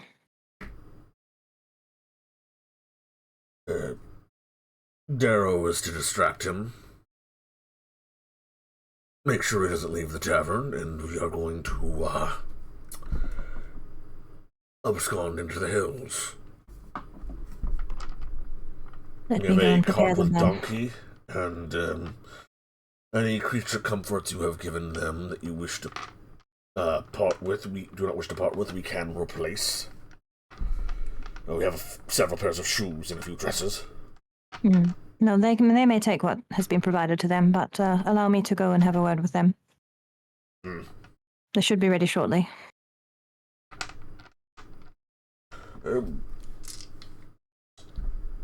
Good. And he avails himself back of the chapel. Just sort of waits. Okay, she'll go check on the people that she's been housing. Yeah, you were able to gather them up pretty easily. They have been... It's been a tense few days for them. Readjusted to being treated like people, being out of the frying pan, but by no means out of the fire. There's been a lot of hushed whispers and prayers in various languages. A few of your sisters have managed to close the language barrier a little bit more, just a bit. There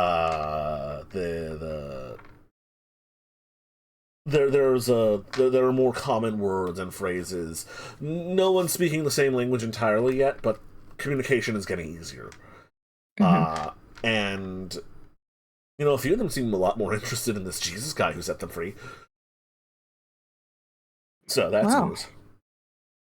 That will be their choice if they want to stay. But yeah, Evelyn basically will tell them as best she can, as clearly as she can, as simply as she can, that Mr. Putter is here and he will take them if they want to go back to the main group with the men, and they will have housing and jobs.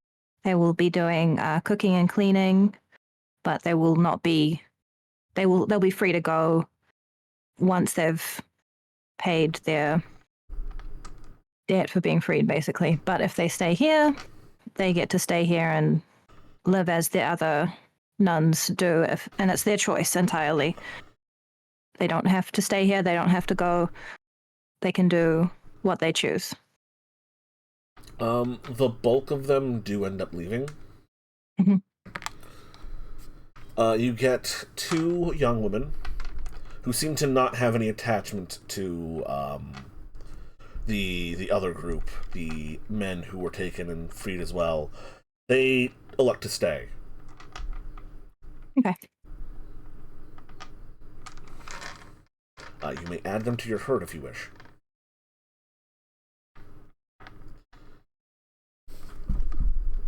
How many people will that make your herd? I think my herd is currently still just 10. But yeah, 10 people, so it's a 2-dot herd. I don't know if that's been growing with me recruiting more nuns and stuff. That'll push it to 12 currently, unless you're actively trying to expand it. You're on the verge of getting a 3-dot herd, but okay, not quite there yet. But this does grow it a little bit. 3-dot is like 15. 3-dot is 15, yeah. Okay. All right, and then I'll make sure that the people who are leaving have all of their things together and, get them safely to The group that's waiting? It's, again, even if you don't have anyone actively chasing you down or the like, it is a tense and to a degree harrowing experience. Sneaking them out of this safe location into the brush beyond the roads, skirting around forests and what have you. They're going to have a rough night. And however far you wish to follow them out, you are entitled to. No one stops you, and if you decide to help, your help is welcomed. Yeah, she'll help. She'll leave her goal to watch over the convent, and she'll go with them. Do you She'll follow the dress- group all the way to where Mr. Putter's leading them with his longshoremen? Yeah, she wants to see what their accommodations are going to be like.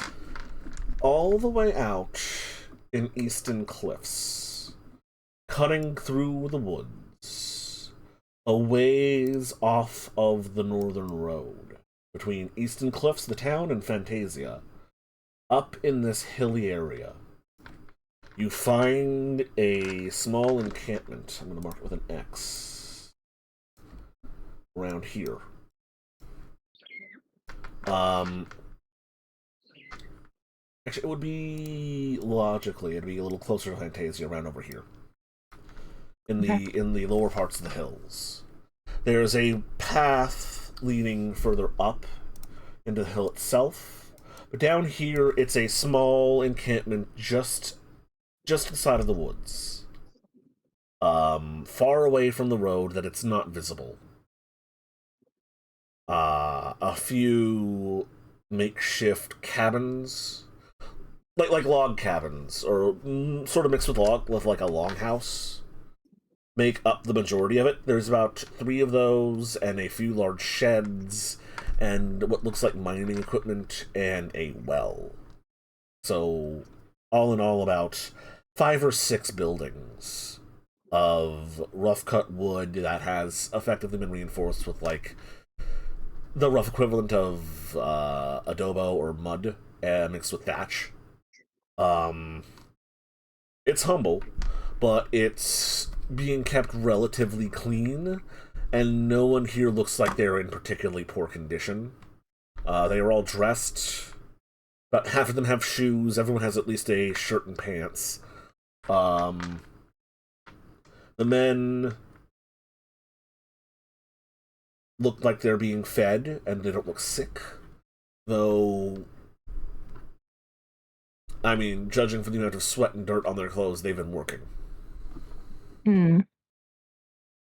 Could she talk to any of the men?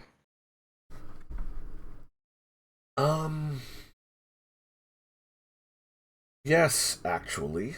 There's 1 or 2 who are slightly better dressed than the rest. Who are also African. Who seem to be either freemen themselves, previous graduates of this initiative, or perhaps brought here for this purpose in particular as translators. Okay. But they stand out, and if you begin asking around about conditions and what have you, they would approach you. You live and work here? Yes, I interpret for everyone else, and lead the men when they do their labor. Everyone is well taken care of? Everyone is fed, everyone is housed. We're a little short on shoes. We weren't expecting these many. How many do you need? 12 pairs would not go awry. They get worn. The boots get worn out fast. Understandable, yes. See what I can do. And This is a good place. Yes. The work's hard, but it's better than what they'd be doing. They have all their hands and fingers. Yes, I want to make sure it remains such. I would not be leaving people here if I did not believe they were being well treated. We work in the day. At the night, we come back, I try to teach Dutch, French, English, whichever. The women you bring, they will keep the camp, plant gardens, sew clothes. And you're aware that there is a man who is looking for them? He looks over to his hip. On it is a cudgel and a miner's pickaxe. If he finds this place, he will not leave it. I'm told he has a firearm, just so you are informed, and she'll give a short description of him as far as she knows it. He nods. Some of the ex-sailors, they stay here. A gun or two amongst them. They'll keep eye out. Very good. Bless you for helping these people. He returns a... Here's where Hectic reveals that he's not an expert in West African religion. Actually considering things, he might hit you with an Assalamu alaikum, or equivalent. I'm not entirely sure. A respectful, like, God be with you equivalent. Mm-hmm. She will just nod in acceptance. So as long as the women that she's brought don't have anything that they want to say to her, and she's checked that they're all settled in, they don't have any questions, none of them is going, actually, wait, I want to go back. And it's a roller coaster of emotions. A few people look like they're being reunited with family, or perhaps a lover. What we would call shell shock or a bit of post-traumatic stress is being washed over some of these individuals. It's very surreal for some of them. There's no one like panicking or freaking out, which is good. Yeah. Yeah.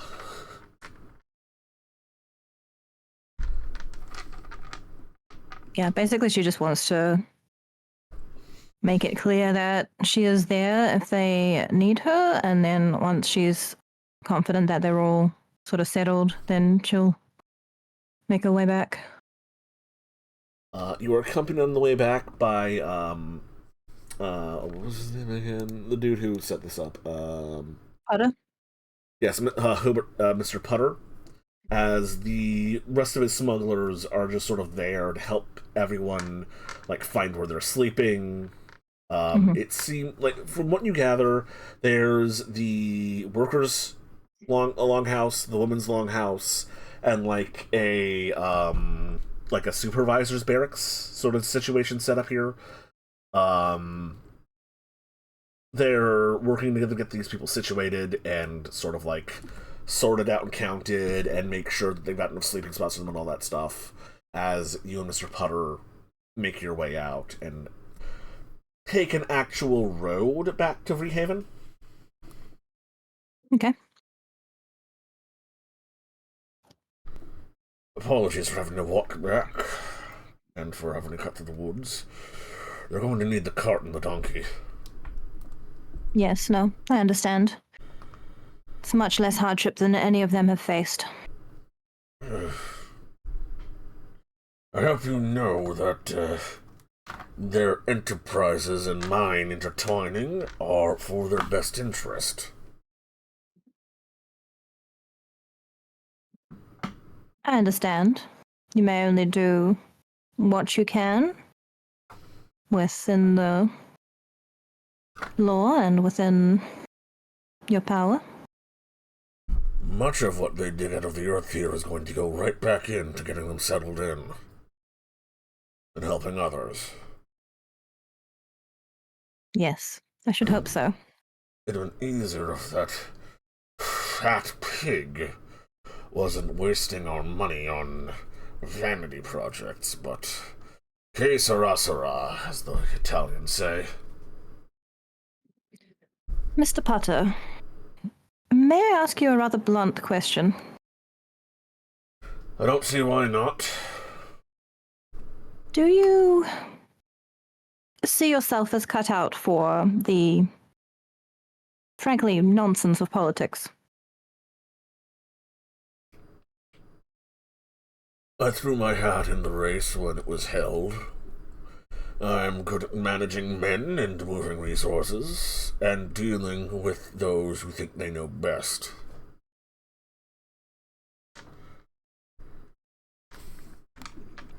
Volman would have been a fine choice, but he's too paranoid to see this place grow. He'd have us turtle up behind walls and spend all of our money on a fortress that we don't need. But you understand the nature of politics, I assume? You're a smart man. Let me put it like this, Miss Bouchon. I began my journey towards my fortune as a cabin boy on a ship. I now own half the mills in the county, and one of the largest lumbering business. You don't get this way being an idiot. Exactly. And the best politicians, honestly the most successful, tend to not be so gifted between the ears. No, they have better social graces than I do. Precisely. I'm aware that I am unliked. So perhaps rather than distract yourself and deal with an area which you are not as expert in, perhaps it would make more sense if we could find a candidate who was personable, but perhaps open to advisement, more so than the current mayor. You have someone in mind? Not as yet, but I would be interested in your opinion. Well, keep me appraised if you find an individual who is capable and reasonable. I'd be willing to throw my support behind them. Very well. I shall keep my eyes peeled.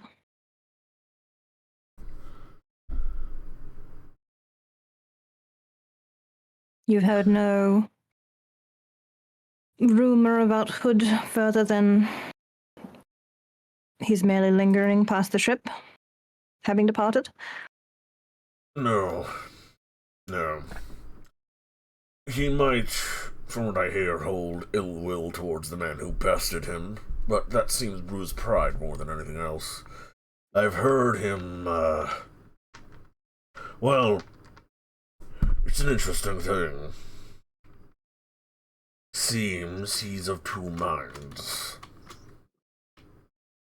That bruised ego, and a bit of a driven glint in his eye. Darrow thinks he's still after the slaves. All our free men, and perhaps Benedict. But he's squirrely, paranoid. Has asked about trappers and expeditions. Might not be looking to be in Vreehaven long. Might take the resources he was given and run for it. Yes, that might be an option for him. Do we happen to know anything of his background? Does he have family abroad? As far as I know, he is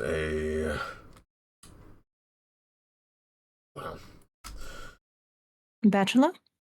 Yes, loner. From what I understand, he does not have family. Or if he did, they're far, far away. Yes. Just considering what might drive him to return to his ship, but presumably he would not wish to return empty-handed. Well, our eyes and ears at the tavern have told us he has blubbered and not a wink over a lost lover, a distant sister, a brother, or a mother. Good to know. Indeed. I have half a mind to recruit the man.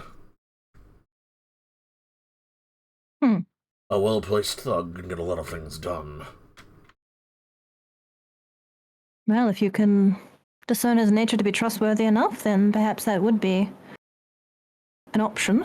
I should be a little concerned should his ship return, and he should be spotted in port and not following whatever whims his captain has sent him on following. But you yourself should know, Miss Patricia, sister. We're very good at hiding people in Freehaven. well, I shouldn't know, should I? They're hidden. Of course.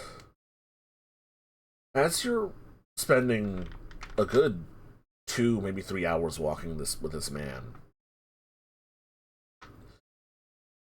Evelyn, you're entitled to a wits plus awareness. Okay. I really should train my awareness. I have no awareness. Evelyn is supposed to be sitting in a library somewhere researching or like having people bring problems to her and like giving them considered solutions, not like out in the world. You gave her actually supernatural spy detector and spotter Stern Yeah. talking to earlier this session. Mhm. Let's be real. So was it awareness? Awareness. Just awareness? Wits plus awareness. Wits plus awareness. Okay. I do have some wits. I don't have any awareness. You have no dice of awareness. Exactly. Okay. Well then, I will count that as success. It is a warm summer evening, and as you move through the shade of the trees and the long, isolated paths, occasionally out of the corner of your eye, while having these conversations or just walking in quiet with this man, the sounds of nature surrounding you. That's just it. The sounds of nature are not surrounding you. Even out here, you occasionally hear an owl or a deer or a squirrel or something. Even as a vampire, the beasts and animals here are not fully aware enough to know they should be afraid of you, or at least too much. You're just another predator amongst their midst. They're not going to stop their activity. But every now and then, you hear it. Especially if the conversation breaches any sort of darker topics with Mr. Putter. Even the crickets stop chirping. Interesting. And as you move throughout the light of the moon and the stars above, you notice here and there his shadow stretches ere longer than it should, and its fingers, when they are visible, are longer and bonier than they should be. Being Lasombre, being a being attuned to shadow and darkness as you are, that stands out the most when a man's shadow does not truly fit his body. At first you think it's nothing, but you catch that sight one too many times for it to be coincidence. Evelyn's gonna steer the conversation toward him and how he's doing, like, personally. Go ahead and roll me a empathy. I think that's one of them. Plus manipulation, because you're trying. Okay. You're trying to control the conversation to get information out of him.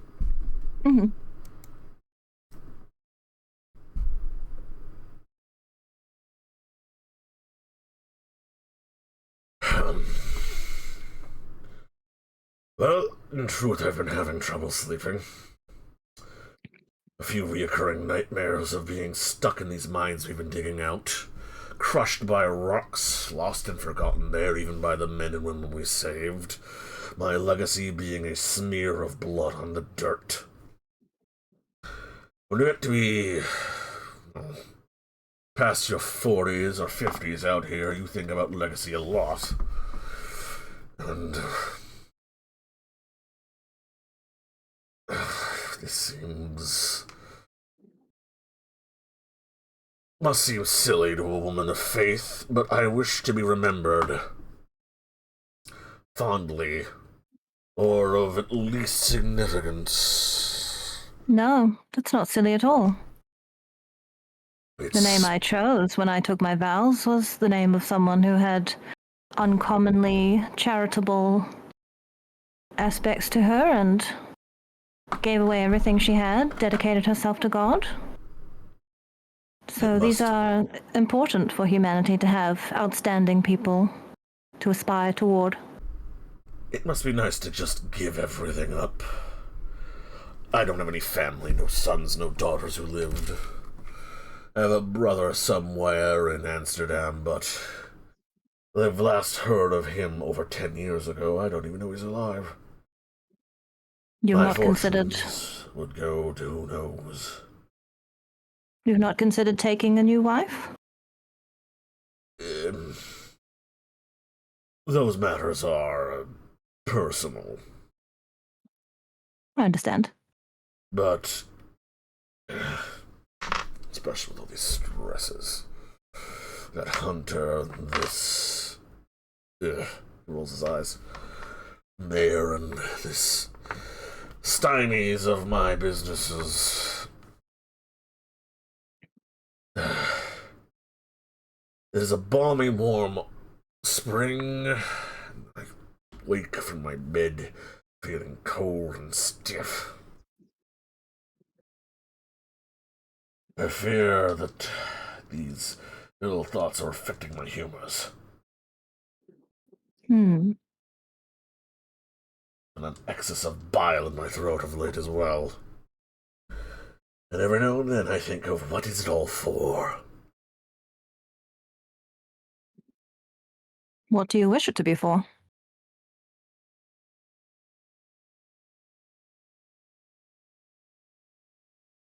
That's just it. I don't want to be forgotten.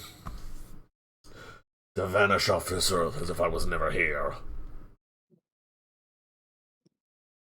It'd be nice to just give it all away, be one with God, and remembered for my generosity, but who says that shall not be forgotten in a generation or two?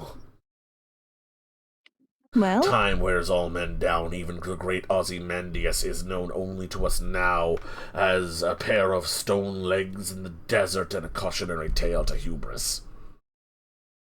yes. Well, it's not guaranteed. The end of times will eventually come, but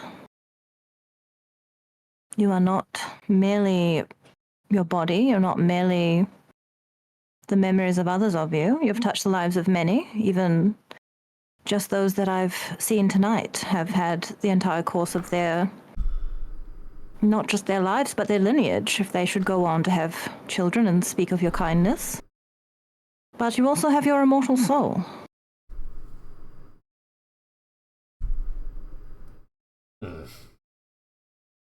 I suppose that is true. You need not be a priest to live life eternal. I have stepped on a great many heads and ruined a great many lives to get the fortune I have. Do you think God will forgive me? I believe that God is forgiving, yes.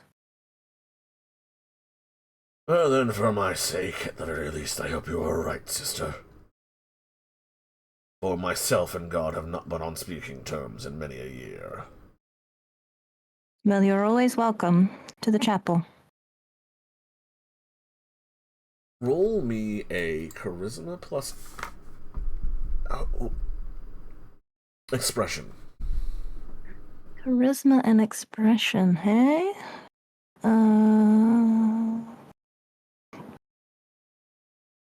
That would be... Okay. I'm going to use a willpower as well.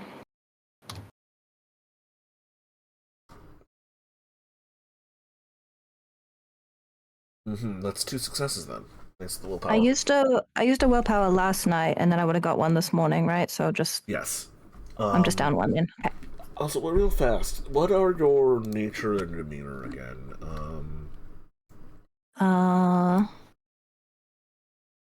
Caregiver and director.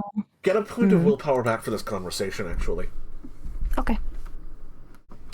Perhaps I will avail myself of your services. Their actual services, not this act of having made people who don't exist disappear. Yes, you would be most welcome. It may Feel be that connecting again with God and your spirituality may give you some relief from these nightmares. He suddenly shivers, and the wind picks up a clamorous howl as the birds in the nearby trees all take flight at once. Their wings and the leaves kicked up from the sudden gale, blocking out the moon for a moment in a speckled, shadowed darkness. You were entitled to another wits plus alertness. Oh, no, Me and my awareness. alertness. Awareness. Yep. Same deal. Yep.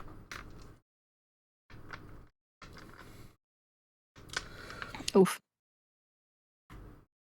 For just a second, as Mr. Putter sort of grabs at himself in this chill, his shadows under the mottled darkness of these feathered wings and loose leaves. It's like it's grabbing him and looking at you with disdain. A flash of a twisted, hideous, angry face, a possessive one, howling at you silently with the gale of the wind its voice.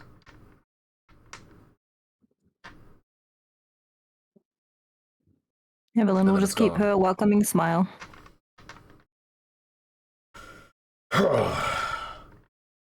Summer cannot come soon enough. Blast damn it all. That was quite a chill wind. Come, I mean not to rush a lady, but we should walk a bit quicker. Of course.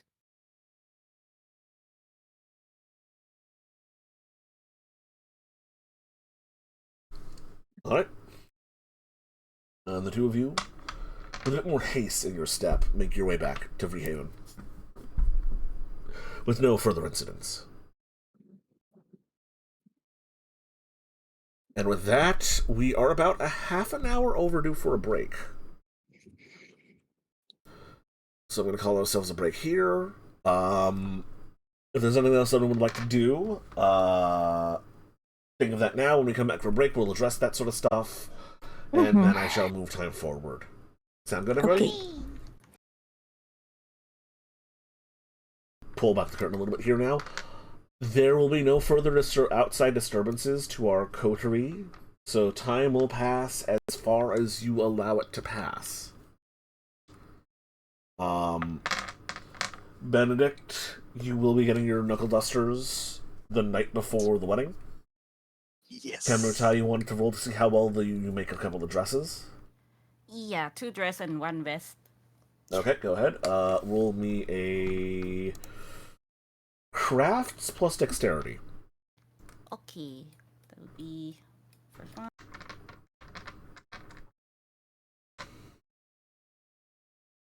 Ooh, thank you, 10.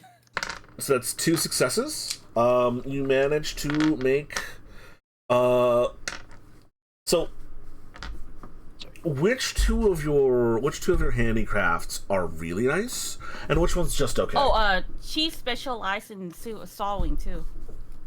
Oh, you have a specialization in sewing. Yes. So that's 4 successes. You make 2 fairly nice dresses and a nice vest.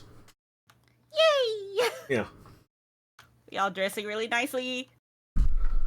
You'd also, if you wanted, had enough time to make a 4th garment of fine quality.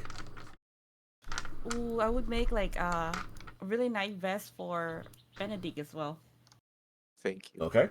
Yeah. Hold on one second. Pippi.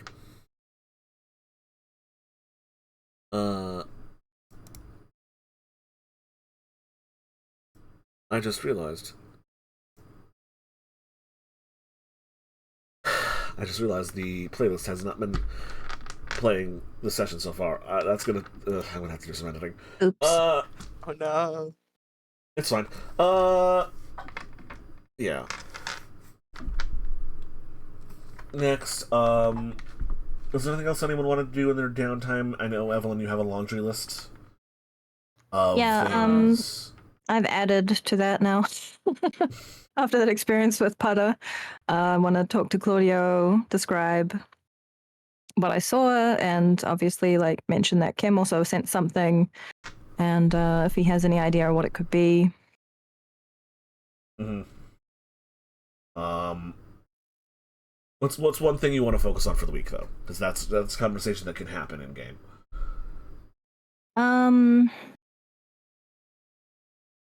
So making sure that the new sisters have everything they need and giving them, attention as a person teaching them about their new life, and yeah, just like the basic ongoing stuff, as well as yeah, I already told Mary about the werewolf cat, whatever. I'm trying to think if there's anyone else. I mean,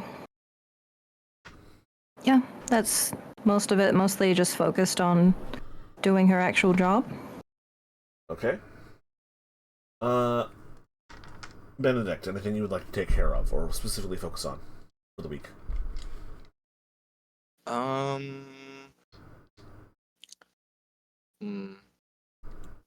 I would like to check on Kemrutai because he's not updated, so he'd like to know what the plans are for burning the ship. Oh. Well, Yeah. I'll tell you one thing: the ship's not in the harbor anymore, so. Oh, then he'll be asking about why they didn't go through with it. She's gonna tell him all the details that happened that day. Also, why measuring his, body for the new vest. He has New doublet. Yeah, doublet is what they call. He has felt why. Oh, yeah. Okay, that's easier. Why sobbing in the same time? And you just keep apologizing. I'm sorry for being so selfish and put everybody in danger. Pet. Trying. Okay. Sometimes I feel like only you understand me, brother. That's all I really wanted to do. Yeah. Anything from Kristoff? Mainly helping with the guard and quote unquote bonding with the Borman a little, if possible. Okay. Let me try a little more next time. Yeah, go ahead and give me a wits plus alertness as you help the guard and keep an eye out for a certain individual.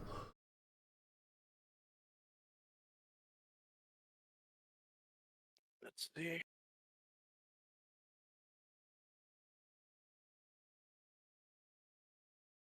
Oh, wait, the character sheet also closed. 1 second, sorry.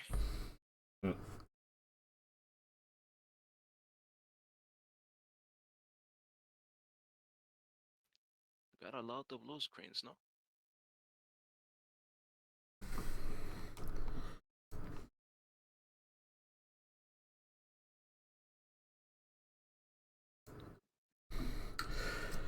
You spend the next few nights, keeping an eye out for Mr. Hood, and you don't catch sight of him, and no further incidents occur. Before the wedding begins, I have one final question. How are you all feeding yourselves? Evelyn has her herd, same as usual. So your herd is enough to supplement your hunting activities to the point in which it's easier. For every dot you have in herd, you're going to add that to your hunting method, and that'll make it easier for you to keep fed, basically. Okay. So I'd like everyone to just tell me your method of hunting, and I'll determine what dice you're going to be rolling. If you have herd, that gets added in on you add those dots in as dice, and we go from there. Hmm. Gonna go from with her as well. This is Okay. awkward because if Evelyn has to feed on someone outside of her herd, this is a relatively small community. Like in Yeah. London, she could just find some drunkard and they wouldn't remember a thing anyway, and no one would bat an eye. But here, that's not so common. Like, there's not as many people. Yeah, it's the population in the town itself is around 2,000, and the surrounding towns doubles that. Hmm. Yeah. Can you get to the point with the herd where it just takes care of it, or would it always be just supplementary? About 30 individuals, you'd be fine. So a 4-dot herd, you'd largely be fine if you're just sustaining yourself and don't need to replenish for like using your powers or healing. Okay. So that's a goal to work towards, I suppose. Yeah, so I guess she'll be focused on that, but oh god, I don't know. She would need to do something. While you're pondering that, is there anyone else who has like a hunting method they already have in mind? Ritual? It's Kimbertai, you wanted to use rituals on your pigs. Yes, I will look for the pig that looks sick, or maybe not, but I'll let my people know because my people are superstitious and say that, oh, I've sacrificed the pig to please the local spirits. Okay, so I want you to roll me your resources plus occult Resources plus a cult.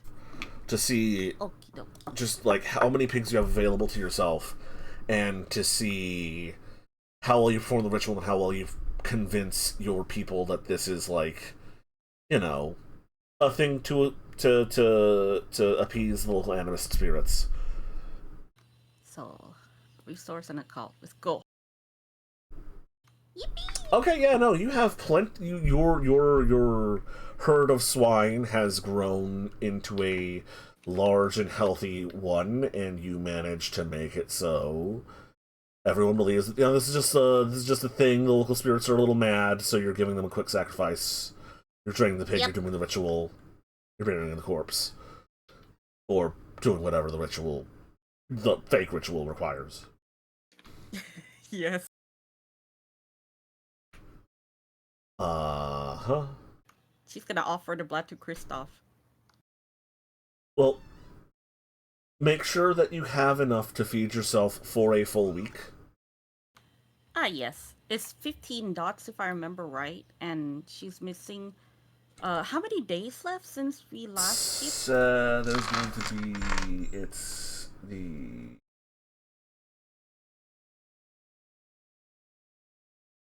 There's 4 more days. I should have 4 more checked that. days. That's 5, 7... She will have 6 dot left to offer Kristoff. Gustav, you want some human pig blood?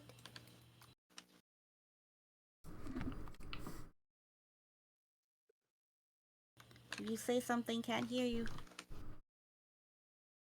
he's contemplating his life decisions. Give it a second.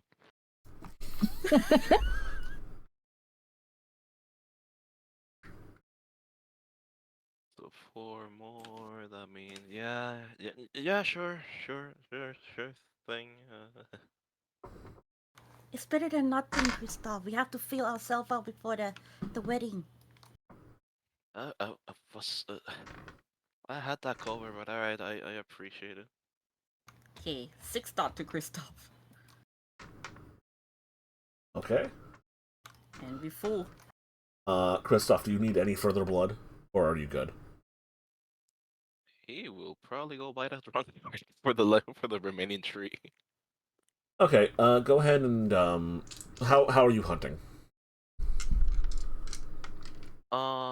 Since their goal is basically the owner of the tavern slash inn. Just staying there, just at the night, just crawling into someone's that's probably that's alone on the bed. All right, give me a dex plus stealth as you like either get the key to someone's room and drink on them when they're sleeping, or bite the neck of someone who's drunk in a corner.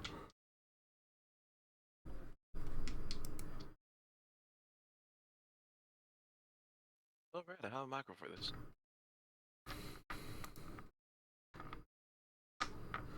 Yeah, no, that's enough successes that you managed to fill yourself up, no problem. There we go. You do not run into any complications. Benedict, how about you? How are you hunting? Me? Just hurt.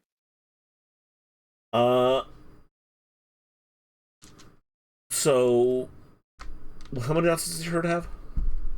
15 people, says on the note. 15. So that's a 3-dot herd.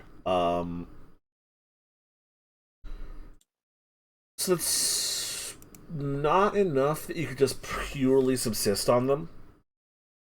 It's going to add 3 dots to whatever roll you make to hunt, though. Okay.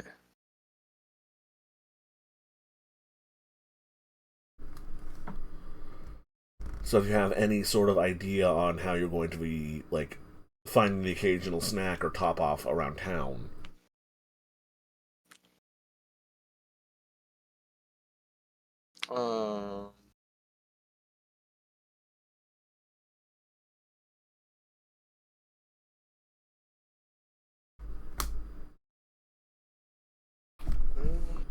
I could try to get one from the tavern. So you're going to just, like... How? What? I'm going to try to charm my way into getting food. Okay, so you're going to try and, like, convince someone to go somewhere quiet and out of the way? Mm-hmm. Go ahead and roll me a charisma plus your choice of streetwise or manipulation. Oh. Yeah, I'm gonna go charisma and manipulation then. Okay.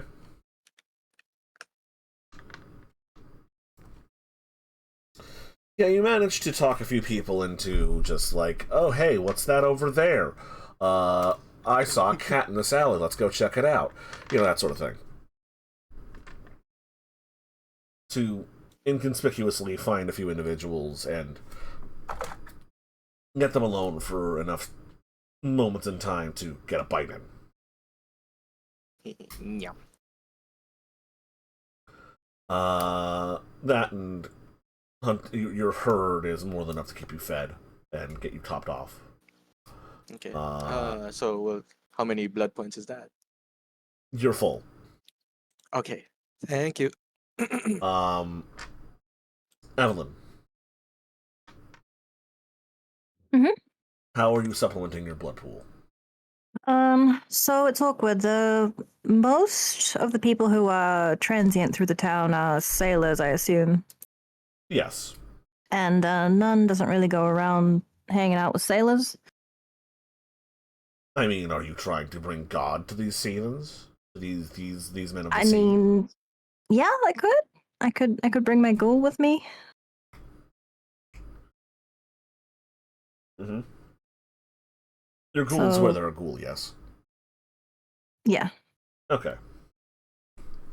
What was their name again? I don't think I've named her. We should do that. They are a character. Yeah, they have just been a question mark face, but they should have a name and such. They should have like a name and a face and a personality. We should work on that. Yes. So you're going to do some mission work down by the docks, and you know, occasionally, while someone is alone with you, take a little bite. Yeah, I mean, I don't see another better way to do it. I'm gonna say charisma plus leadership, or charisma plus... There's no religion skill here. I'll call it... etiquette. Why not? Both would be the same for me, so I don't mind. Okay. And I'll use a willpower.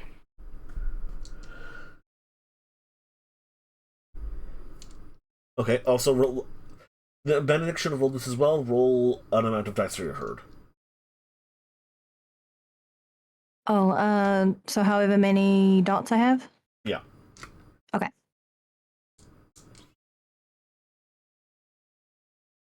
Okay, that doesn't change anything for Benedict. And that's just more successes for Evelyn.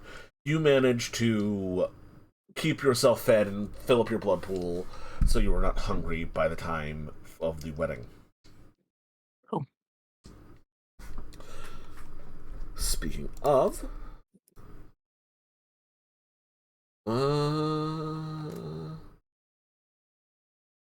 let me find a song real fast.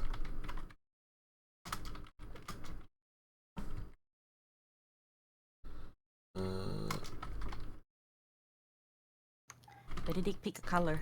Quick.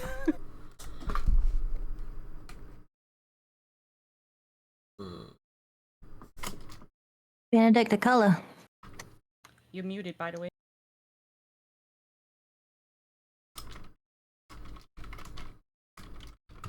I guess he died. Make it purple. What? Okay, purple. Oh, sorry. I had to stand up real quick. Yeah, Benedict, Sorry, pick what a was that? color, really quick. Color. A color? Pick one. Yeah. Red. Oh my god, we are going red team. Oh. People are gonna think you're a polycule. Oh boy. I could also just go navy blue. Okay, navy blue would work. Yeah, navy blue. So...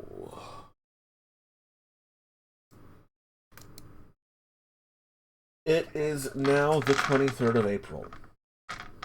A evening wedding. You all make your way out to the town of Fantasia. About... how far out is that? It's not the most distant place. From the center of Rehaven, it is 6 miles away. As the crow flies, a bit longer on actual roads. So it's about 3 hours out, maybe a bit longer due to the winding and rough nature of the roads in this part of the world. So a place that you'd wish to probably spend the evening at, as going there and back would take the whole night, more or less. Except probably in winter. You arrive. The entire town is in a bit of a festive mood.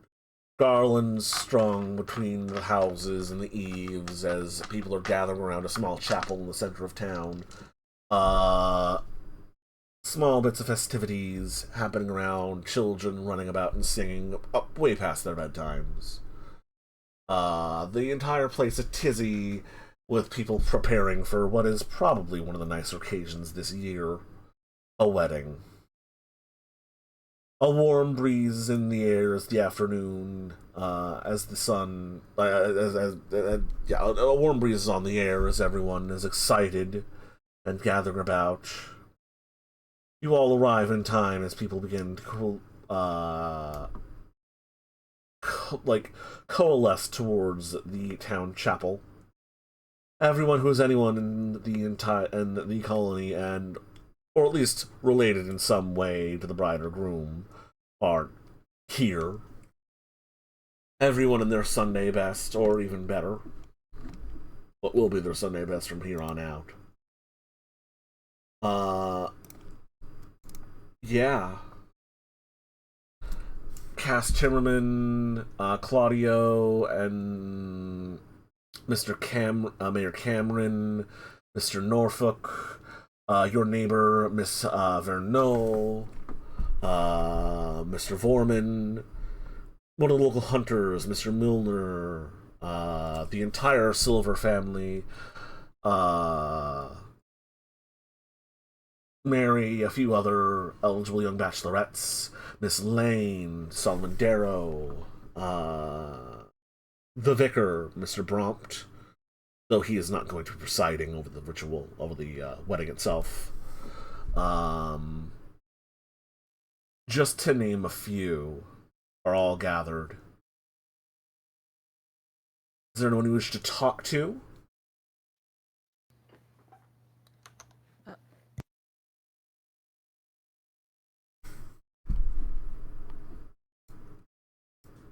Or should I just move things a little forward? Lila there? Lila is here, yes. Oh yeah, did I get Claudio an invite? Yes, Claudio is here. Okay. Did my homie, what's his name again? Captain Vorman. Did Captain Vorman make it?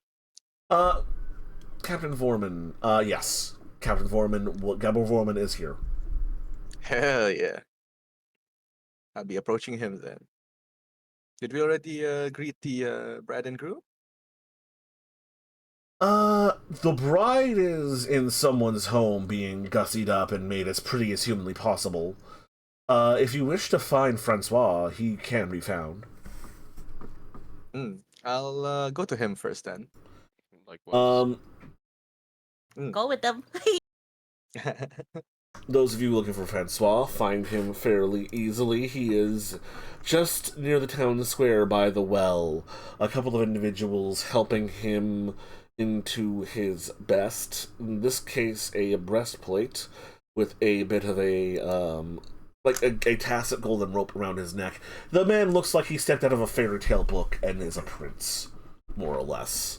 White shirt, a fine white shirt, and like blue, a sort of suit jacket, white suit jacket, blue shirt under this like decorated breastplate with these gold epaulets and like accents here and there. His hair finely combed, his expression a little fussed as people are going about him and trying to make sure that everything is perfect with a capital P. Sort of muttering under his breath the occasional curse in French. Wow. Oh, no. Everyone, could you stop fussing over me for a second? I have a few guests I wish to greet. The handful of hangers-on disperse and go about other preparations. It looks like behind the chapel in a field, they've set up something of a feast, a reception, a large area for dancing and what have you when they go tend to that and make sure everything's ready. It's fun to see you all again. Even, well, I shall not, it's nice to see you all again. Likewise. It's quite flashy, as far as I say. You're looking the part. Like the prince. The two of you are not looking so plain yourselves, actually.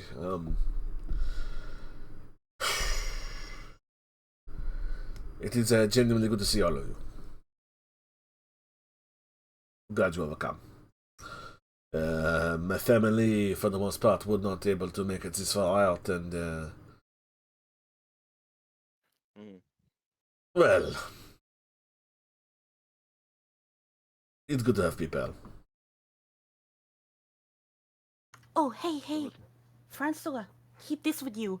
She'll give him a small bottle of fish paste juice and a pouch of rice. Qu'est-ce que c'est, these ladies? This is for the fairies? She'll make sure like they stay close and whisper. This is for the fairies? This jar is for the werewolves. Just throw it at them. I don't think they all have fairies and werewolves here. Just in case, you never know. He rolls his eyes. I see you have not changed at all over the last few... Actually, I only saw you a few months ago. For safety. He rolls his eyes, and he sets the jar of fish sauce down and tucks the bag of rice into his doublet / breastplate. It's nice to see that you care, at the very least. And, yeah, over the past few years, Francois has... He seems more mature, not only in the way he's handling himself, but in, like, physically. He hasn't gotten any taller, but his features have sharpened a little bit. And well, how to put this? He's carrying himself with a bit more confidence and a bit more sureness. He's been like that since he returned from the French colonies in Quebec. Actually.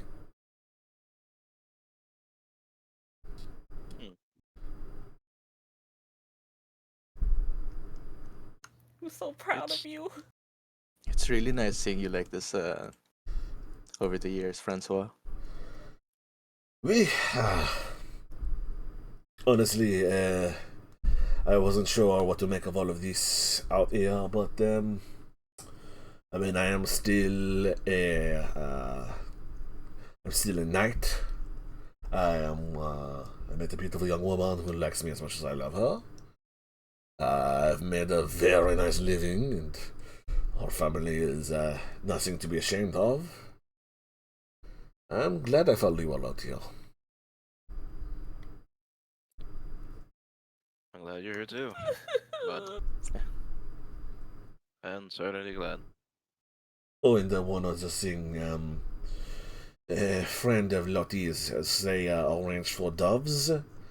I've made sure none of you are sitting near the cage, but be wary once they are released. They might panic and shit everywhere. That is true. Thanks for apparently it's good luck if you are Oh. struck, but you are wearing such nice things. I don't want to see you getting covered in crap. Oh. Thanks for the warning. Well, watch out for it. Also, would stay away from the south side of the fields. It's a pasture for some local hogs, and you and your history with pigs.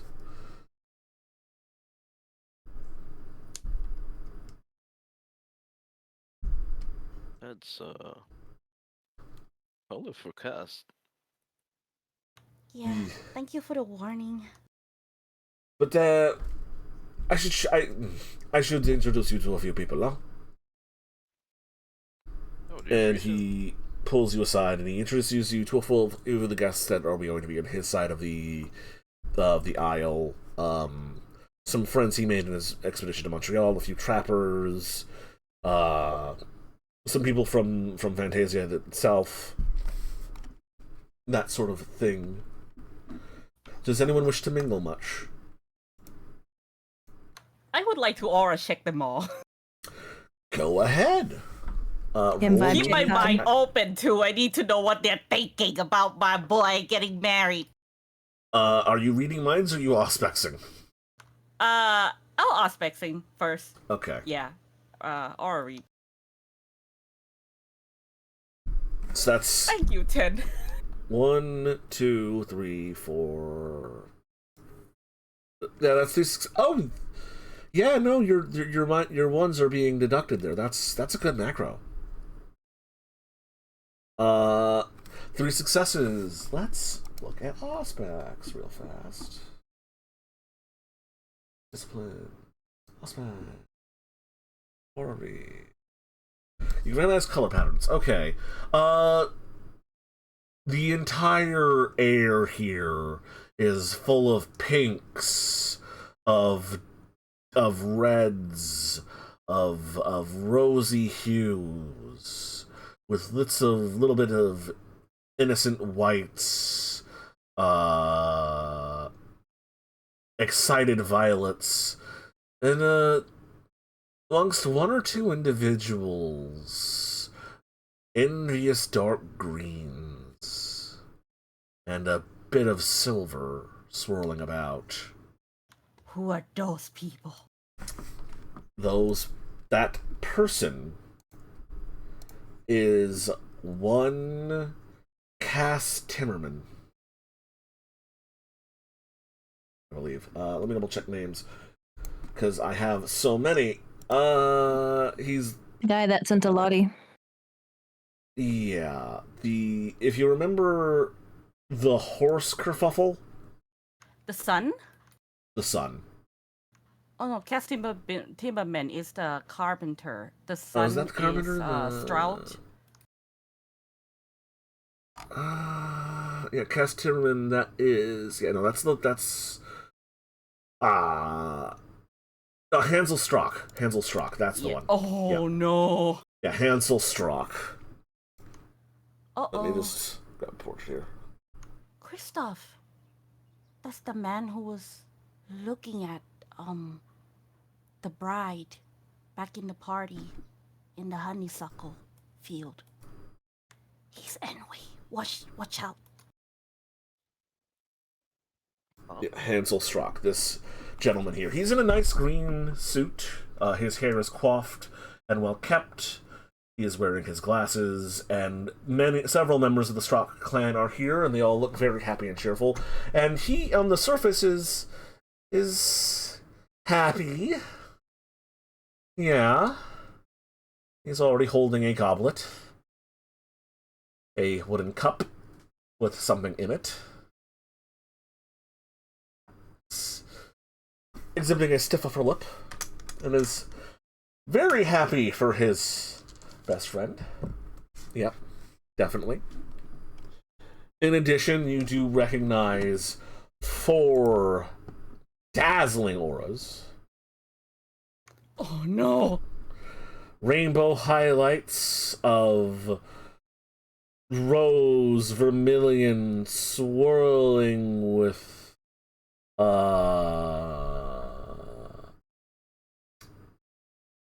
vermilion and violet in this dazzling bright rainbow swirling pattern.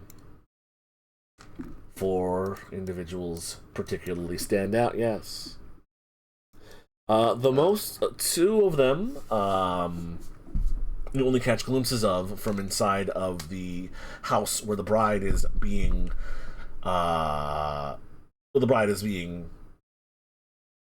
I want to say assembled, but readied. But one the size of a small mountain, and another with a familiar blue suit and orange ponytail. Huh.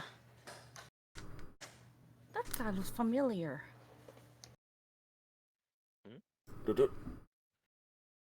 And the ones that you see right now, these 2 individuals, they are just out and about, enjoying some of the festivities, helping people get things ready, generally contributing to the cheer and the jolliness going around. You actually see the older man sort of chuckling to himself as half the town's he seems to be the one in charge of half the town's children, and is being it's funny, he's either carrying them around or being used as a makeshift play jungle gym, as he has 3 or 4 children under the age of 6 using him as sort of a climbing trellis.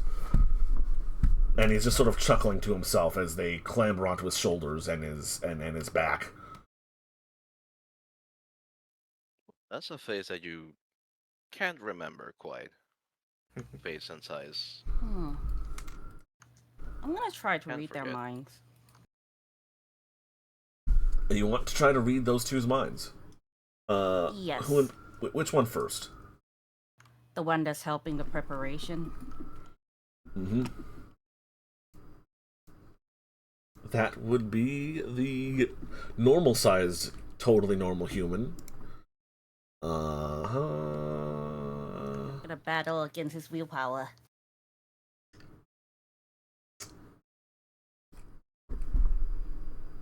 let's see here.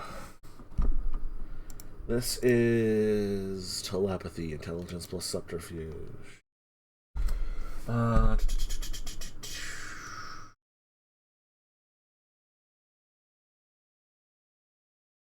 You reach out to his mind, and he pauses for a moment, handing someone some flowers or garlands with a big cheerful expression on his face, having just told a hilarious joke that's got a few other young ladies and gentlemen chuckling and practically busting a gut. And then he pauses for a moment and looks right at you. And in your head, you hear, "Oh, well, isn't someone a nosy Nancy?" You look really surprised. What are you Pull doing out. poking around where you're not belonging? You try you try to pull out, you do not. His Oh, voice shit. is loud and clear in your head like a bell.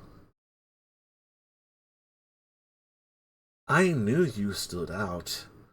I didn't know you talked to ghosts, though. That was curious. We should have a conversation at some point in time, you and me. You. Claws and things to ourselves, of course. Mine and yours.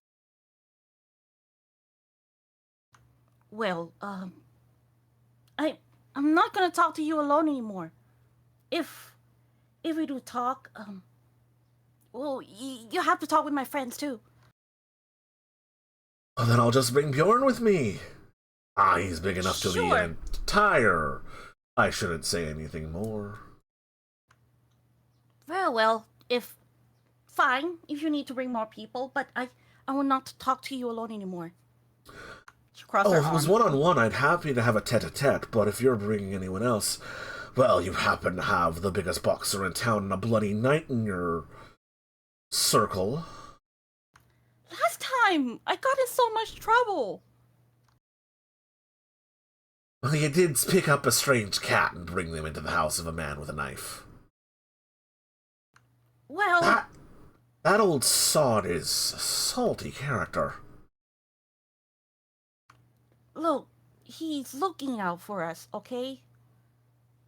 So give him a break. And no, I should tell you anything anymore.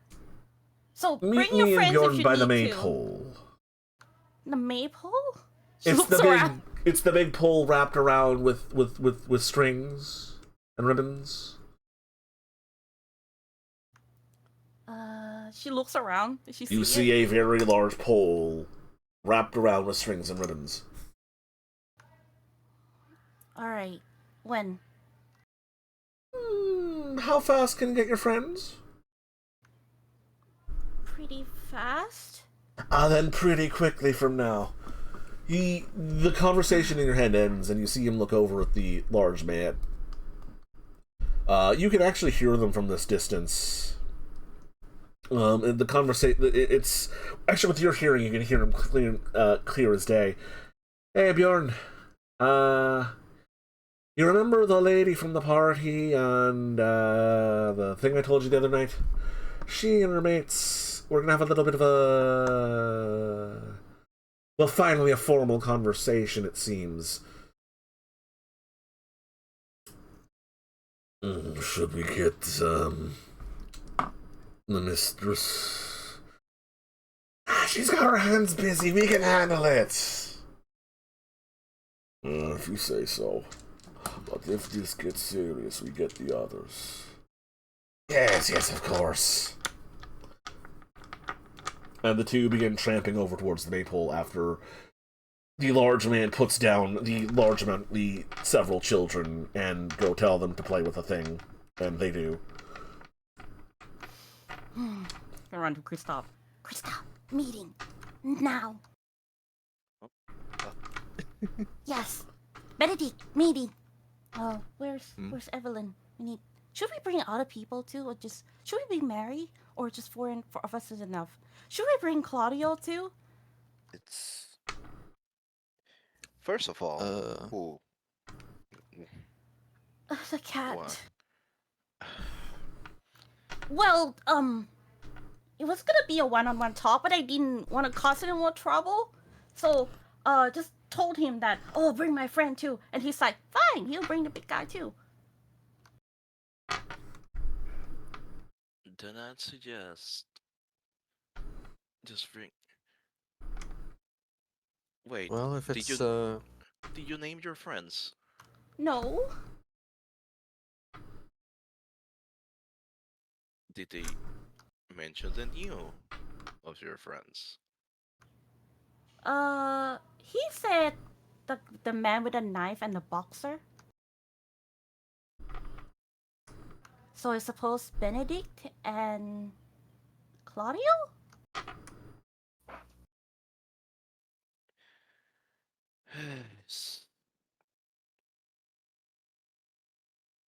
Well, I suppose it's us.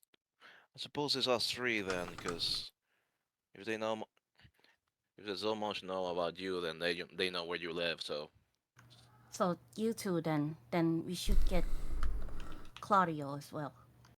Should we? Well, Claudio told me that when there's problem like this, we have to call for the coterie meeting.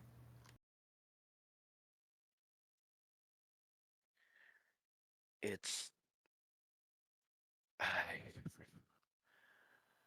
Oh, for fuck's sake!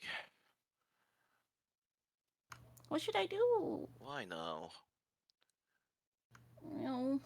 I'll whisper Evelyn. 1 second. Okay. So should I go get Claudio? Stand right. mm, Wait up. Just hold on 1 sec. Okay. well, they were only expecting just me and Christoph to go with you, right? That was what you've talked about? He mentioned the man with the knife and the boxer. Oh, is the man in the knife with the knife not Christoph himself? Oh no. He didn't mention like going to the house and get chased out by the man with the knife. So I think that he would mean Claudio. I thought he said Okay. night. Oh, the knight? Wait, who'd that What be? did he say? Actually, I heard the man with the knife. He did it once mention a man with a knife, but when he was talking about the others, he mentioned the best boxer in town and the knight. Oh, okay. I heard the knife. Okay, then it would be Kristoff too. Yeah. Hmm. Then maybe it would just be best if it was just me and Christoph to go with you. We don't want to surprise them with even more company. Although I Alright. would feel more comfortable with Claudio around with his wisdom on things.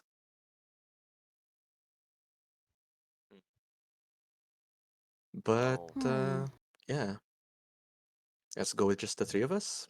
What do you think, Christoph? I think Kristoff off to get Evelyn. Oh, okay, that- you already that- left.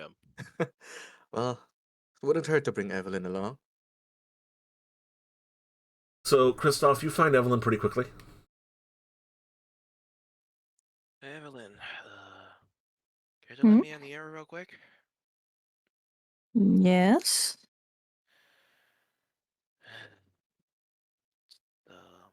What troubles you? So, like, certain someone got quickly recognized. We're about to have a meeting with the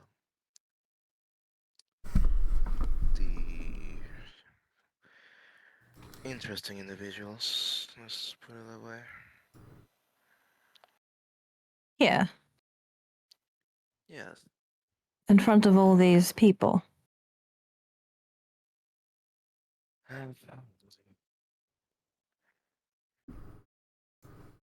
Just giving you the courtesy of a heads up.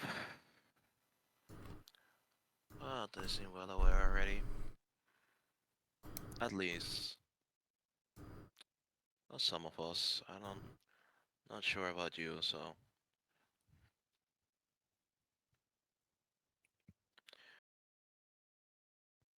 Just as a heads up. Who is this precisely that we're meeting with? Oh, Remember the guy. The two of the individuals that we met back in the party. Ken believes is the cat himself, and the guy that's a mountain of a man. Not the redhead that was eating suggestively at me.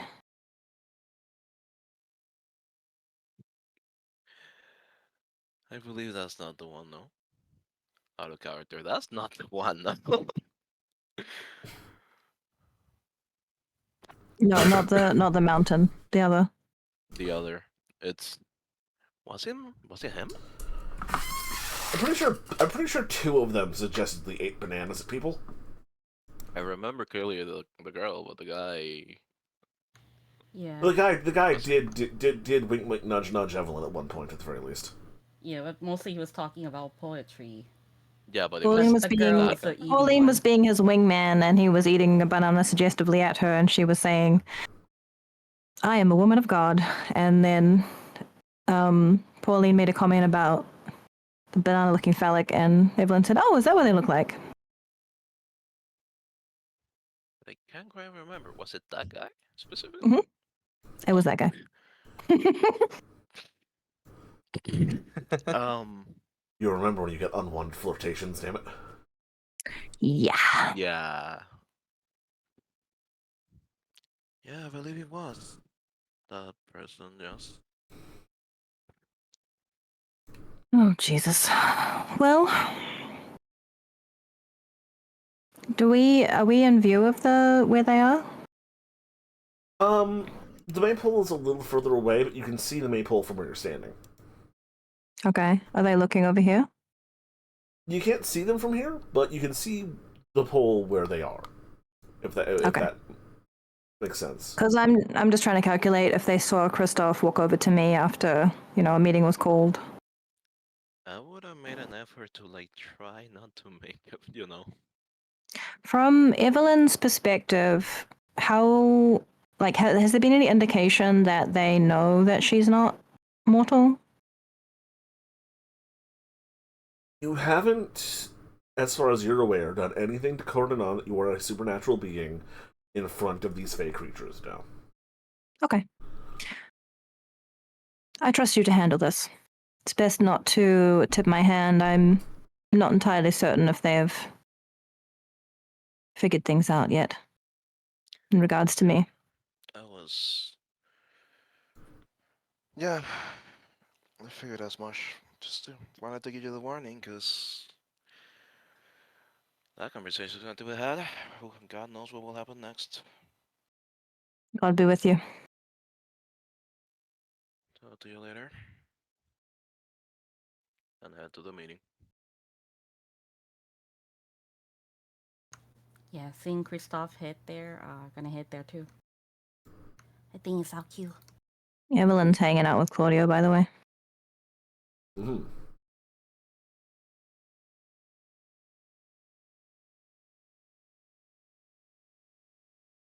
Okay. So it's just going to be Kemutai, Benedict, and Christoph. Yes. So you approach.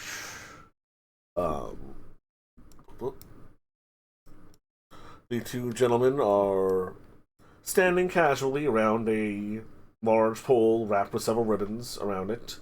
In a small opening between a field and a house in an open part of the village. But it's not a spot where many people are gathered around. In fact, no one's really gathering around here. Everyone else is in the other part of the town square, fussing over the wedding, prepping over things, making sure everything's in order as the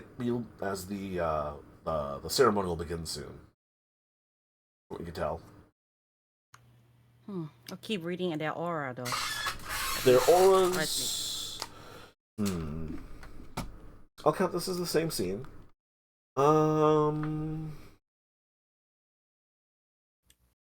They're calm for the most part, it seems. Light blue, maybe a hint of purple. but mostly light blue. Let's see here. The smaller gentleman, their aura is got shocks of violet swirling around in it, and they're both. You can tell that their auras are both fey in nature, or have fey hints to them.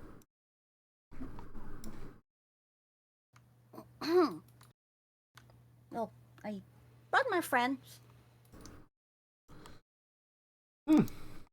Is that all of you? I could have sworn there were two more. Wow. Don't want to tip all of your hats, do you? Well, just these two is enough.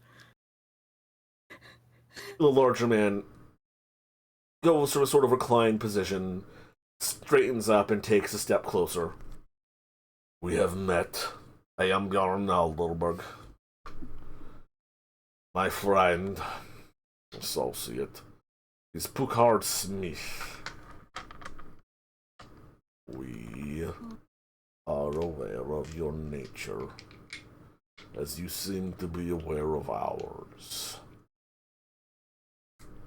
Yes. I'm Thai. This is Benedict. She waved one hand towards Benedict. And this is Christoph. Then she waves the hand over to Kristoff. Pleased to meet you again. Yes. Well, I just need to know why were you spying on us? Really? You need a tip off on that one. Yes, because You fucking eat people. no. You drink blood. You gobble down Well- people's. You drink people. Yes, You're but fucking vampires. keep it down. Don't worry, someone's playing the accordion in the other field. They won't hear shit. And that's pretty good, actually. Well, but it's a mean to survive.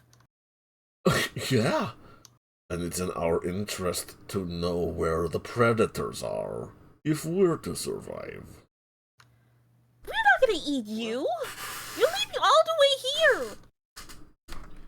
here. Picard lives in Vreehaven. I have business there regularly. Yeah, I live in town. Well, So? well then, I suppose we can stay away from you, right? So that's just it. Yeah, that's just it. Yeah, see, you. So, So what do you exactly know about worried? changelings? Huh? Oh, great, they don't know shit. I know enough, but I believe we could coexist. Can we? There is nothing about our natures, which means we are anathema. But you are hunters. And tricky ones by your nature. Well, look, sure, like, putting us all in a hole, it makes sense that we're a hunter, but just like people, we have different flavors. I mean, that's the wrong word to use. And who's to say one day you don't want to find out if sparkly blood gives you superpowers?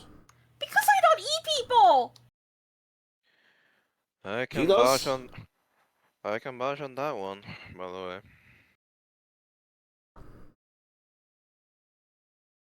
Sorry, what? I can vouch on that one, by the way. But do you eat people? He points at Christoph. I take what I need to ensure that my survival. And you sup on man juice, yes? Points at Benedict. Yeah, that's right. And you bring up a very excellent point, Sir Knight. You do what you need to do to survive. That's all you guys really care about, isn't it? No. No? No. No. Isn't that a common need, one for everyone?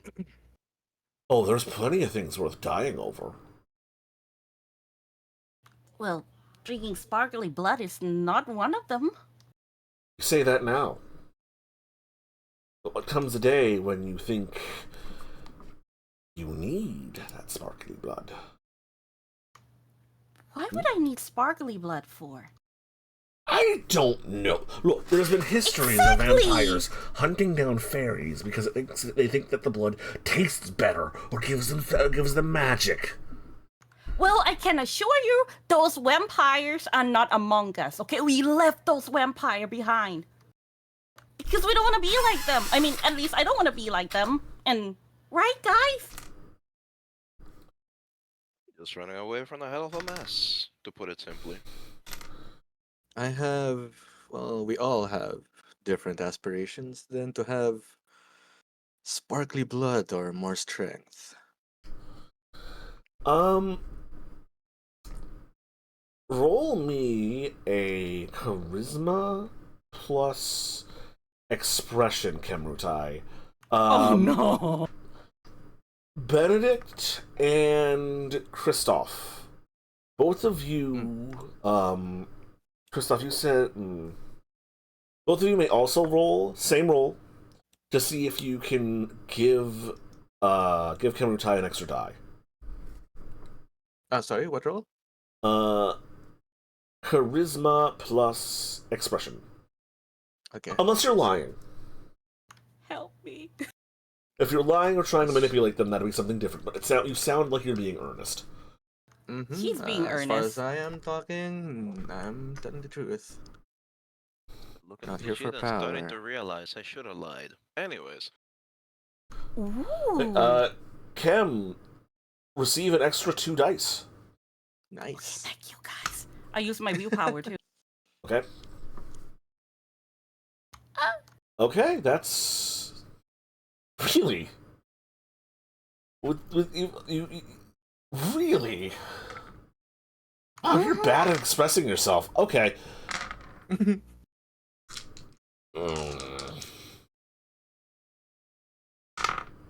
Well, say we Willpower? believe you then. Say we now understand that you're not here to set up a dark kingdom of evil. Or whatever. Or to hunt actually down do that? specifically delicious blood, because I'd be fucking tasty. Nah.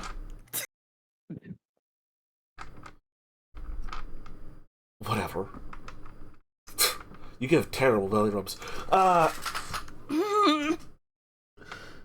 Be that as it may. Really? We have no qualms with you. You seem to have no qualms with us. What's your stance on whimsy? Whimsy? Whimsy, wonder, What is that? shenanigans, chicanery,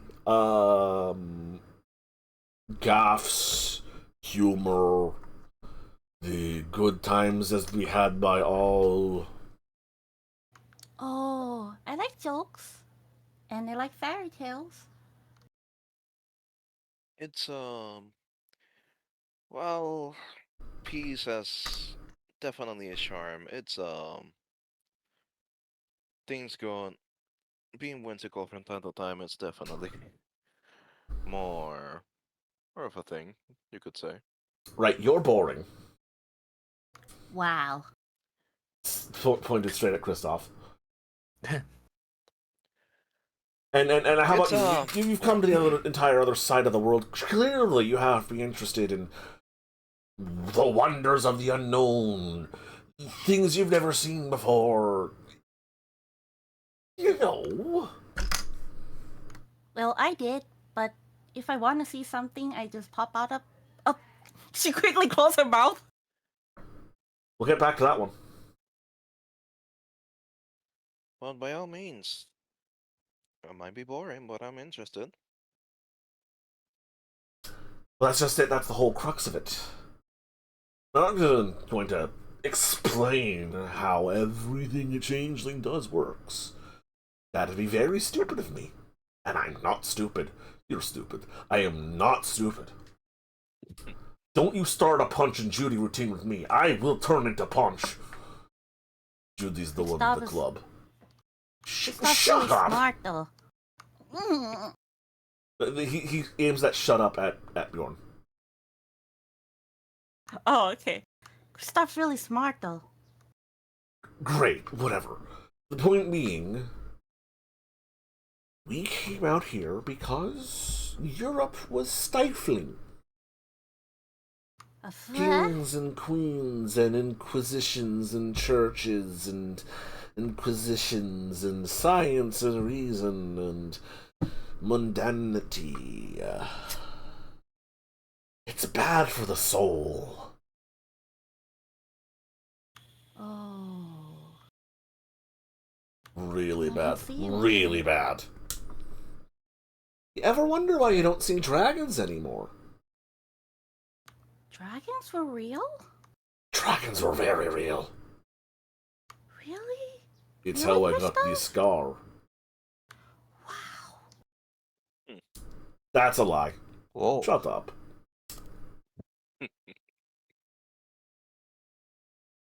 Point being, here there be dragons on this side of the map.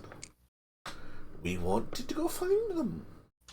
Because it's exciting and wonderful, and all of that is very good for us. Oh. For a fairy. For a changeling.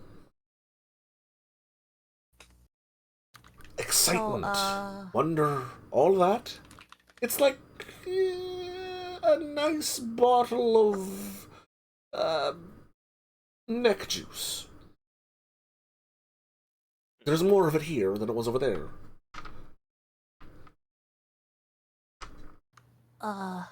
So, looking for dragon, right? Like Western dragon from fairy tales? Like, not specifically. It's a metaphor, although also very real.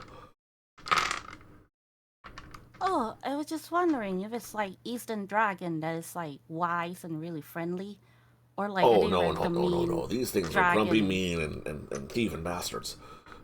Well, you know how the story goes. You all have a knight. Just give me a bigger sword, I guess. Yes. Follow me over.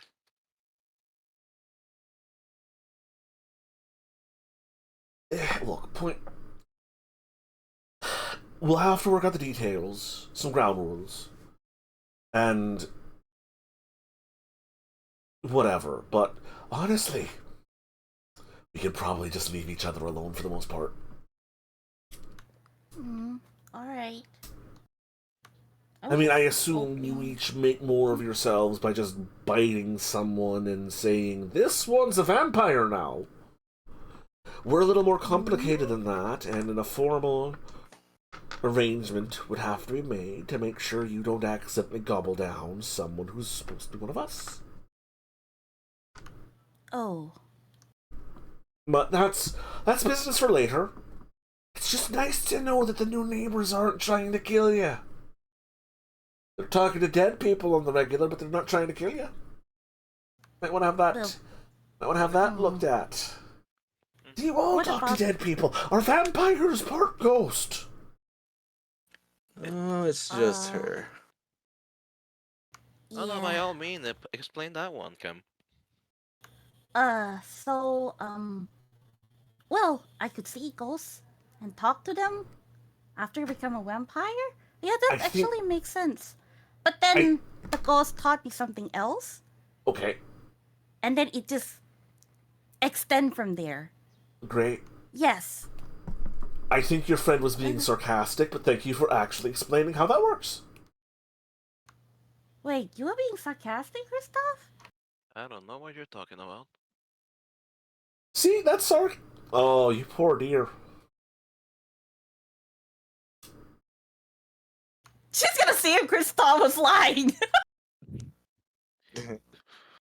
The normal way. He was not hiding that last one. Okay.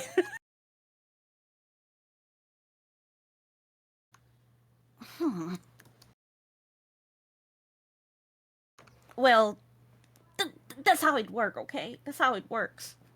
Great, if I ever need to talk to a dead man, I'll know who to go to. Yeah, I can assist. Well, this is all great, but there's a wedding gonna be happening in... Also, this makes the moonlight wedding thing make a lot more sense. I was very confused when he insisted. Oh, are you aware about the werewolves? Are you aware about the werewolves? Yes. Are you? Are you? Because we know plenty about werewolves. Oh yes. We were unaware there were werewolves here. God, Bjorn! You met them before? We have no idea that there were werewolves here. We thought they were native to Europe. Bjorn! So, the werewolves are natives. This makes Well, sense. Well, then I can tell you that, just be careful. Be good people and they'll leave you alone, I suppose. We will have easier time to deal with that than you. Our kind used to be one and the same until they betrayed us. Thousands and thousands of years ago. Oh yes, now you're going to go spilling our secrets to them. I thought we were better than this, Bjorn. Some of us don't thrive on lying, Picard. We're gonna have What this about again? the others? The others. The others? There were 2 others, no? Well, there were 2 more of you, weren't there? Yes, I mean, The bald from one what and we the one with the agreed giant here. boobs. That's nasty! Forgive him. Trying His to laugh. kind are made out of lascivity, being a pervert, and being closer to animal than man. And you're just a pile of rocks. Not untrue. Cat is supposed to be elegant. Free. I am very elegant. I want to be. Nasty. Mom, you are aware cats lick their own assholes. Just You like do any that. other animal, but I thought cats are more mannered. Oh, I can be very well behaved when I want to be. I usually And- don't. Then I would suggest you to behave around them, because hey, we can be civil, but you will be playing with your neck. Hey Bjorn, look, it's their you. Everyone's got a Bjorn. Seems. What's that supposed to mean? Well, nice He to meet you, means that- Bjorn, and you. He means that this one and I are both the serious ones who can also break a man in half. Ah, Well, seems to that seems to be a good description, I guess. So, again, nice to meet you again, I guess. It is good to remake your acquaintance, Mr. Christoph. Sir Christoph, are you actually knighted?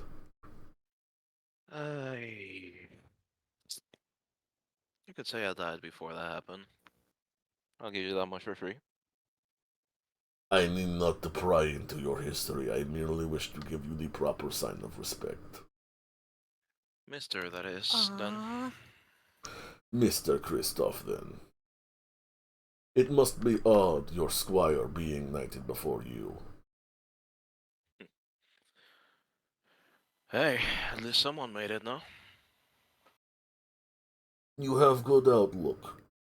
Try not to let it die with the rest of you. Will do. Will do.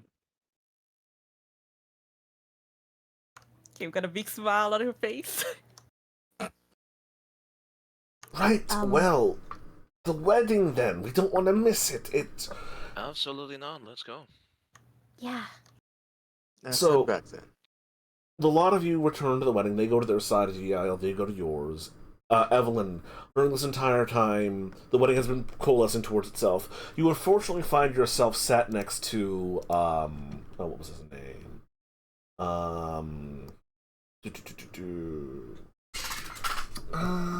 Character names, I have a million of them. Vicar Johannes Brompt, Okay. who says hello and then proceeds to specifically not make conversation, to not get into an argument about you and the vanity of the Catholic Church. Very civil of him. Though he does at one point scoff and say, they were going to have me do this at first. But I'm not going to start a fight. Now you're simply allowed to enjoy the festivities. How nice to have a time off. Mm-hmm. Yes, just have your hands be idle and ready for the devil to play with. Yes. I'm Must be nice. certain I think much more of your character than that. Oh, yes, indeed. There'll be many more weddings for you to perform, I'm sure. Oh, most definitely.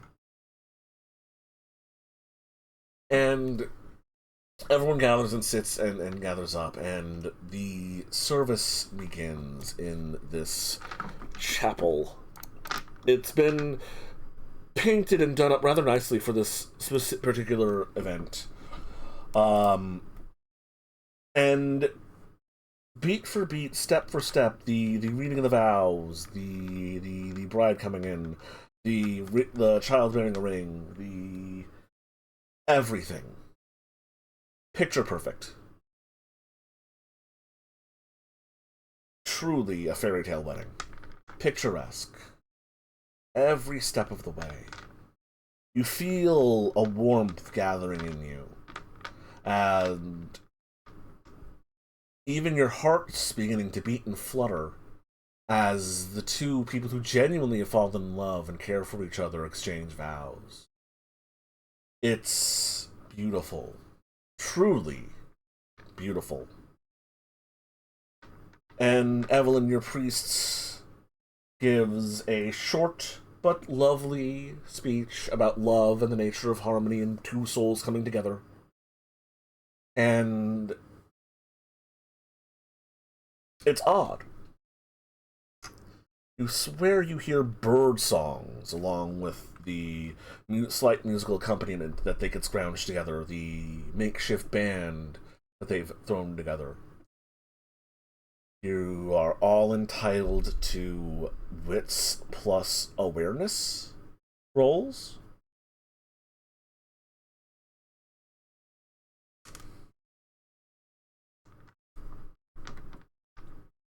As the ceremony continues and is just so lovely, and the rosy-cheeked, beautiful young bride and the knight in literal shining armor share one perfect kiss in front of the altar, and that's sunlight pouring through the windows as dozens of birds perch in the windowsills. A spring breeze passing through as flower petals flood into the room, bells chime. That's sunlight pouring through the windows. How is that possible? It's not. What the hell? Rainbows go off from the candlelight, flickering off as they bounce off the golden cross. That's sunlight outside. The doors swing wide open, and each of you catch the rays of the sun as the town itself is awash in a beautiful spring day. Birds are chirping. Everything is lovely, and it looks like it came out of a painting. What the fuck? It's sunlight outside! Animals dance and sing and frolic as the sky itself is awash in rainbows. The fucking Fae, isn't it? And then you all awaken We awaken. on the outskirts of town, just as you would come in several hours ago. Actually, no, it's yes, we awaken on the outskirts of town just as you come in several hours ago. It is from the position of the stars. It is actually no, you awaken. You know that's incorrect. You awaken in your own beds, as you had the night before, fully fed and fully rested. April 22nd, according to the position of the stars. And as you rise, you go outside. It's night. Thankfully, it's night. But you have to know. You rush to the edges of town. You rush to anywhere you can to get a distant view of fair, distant Fantasia. Evelyn, you rush to the top of the lighthouse. Christoph, Kemrutai, you rush to the edge of your farms, to the tallest hill. Benedict, you just start hauling ass down the road to the highest hill in the area, and off in the distance, in the in the night sky, on the horizon, there's this little bubble of daytime.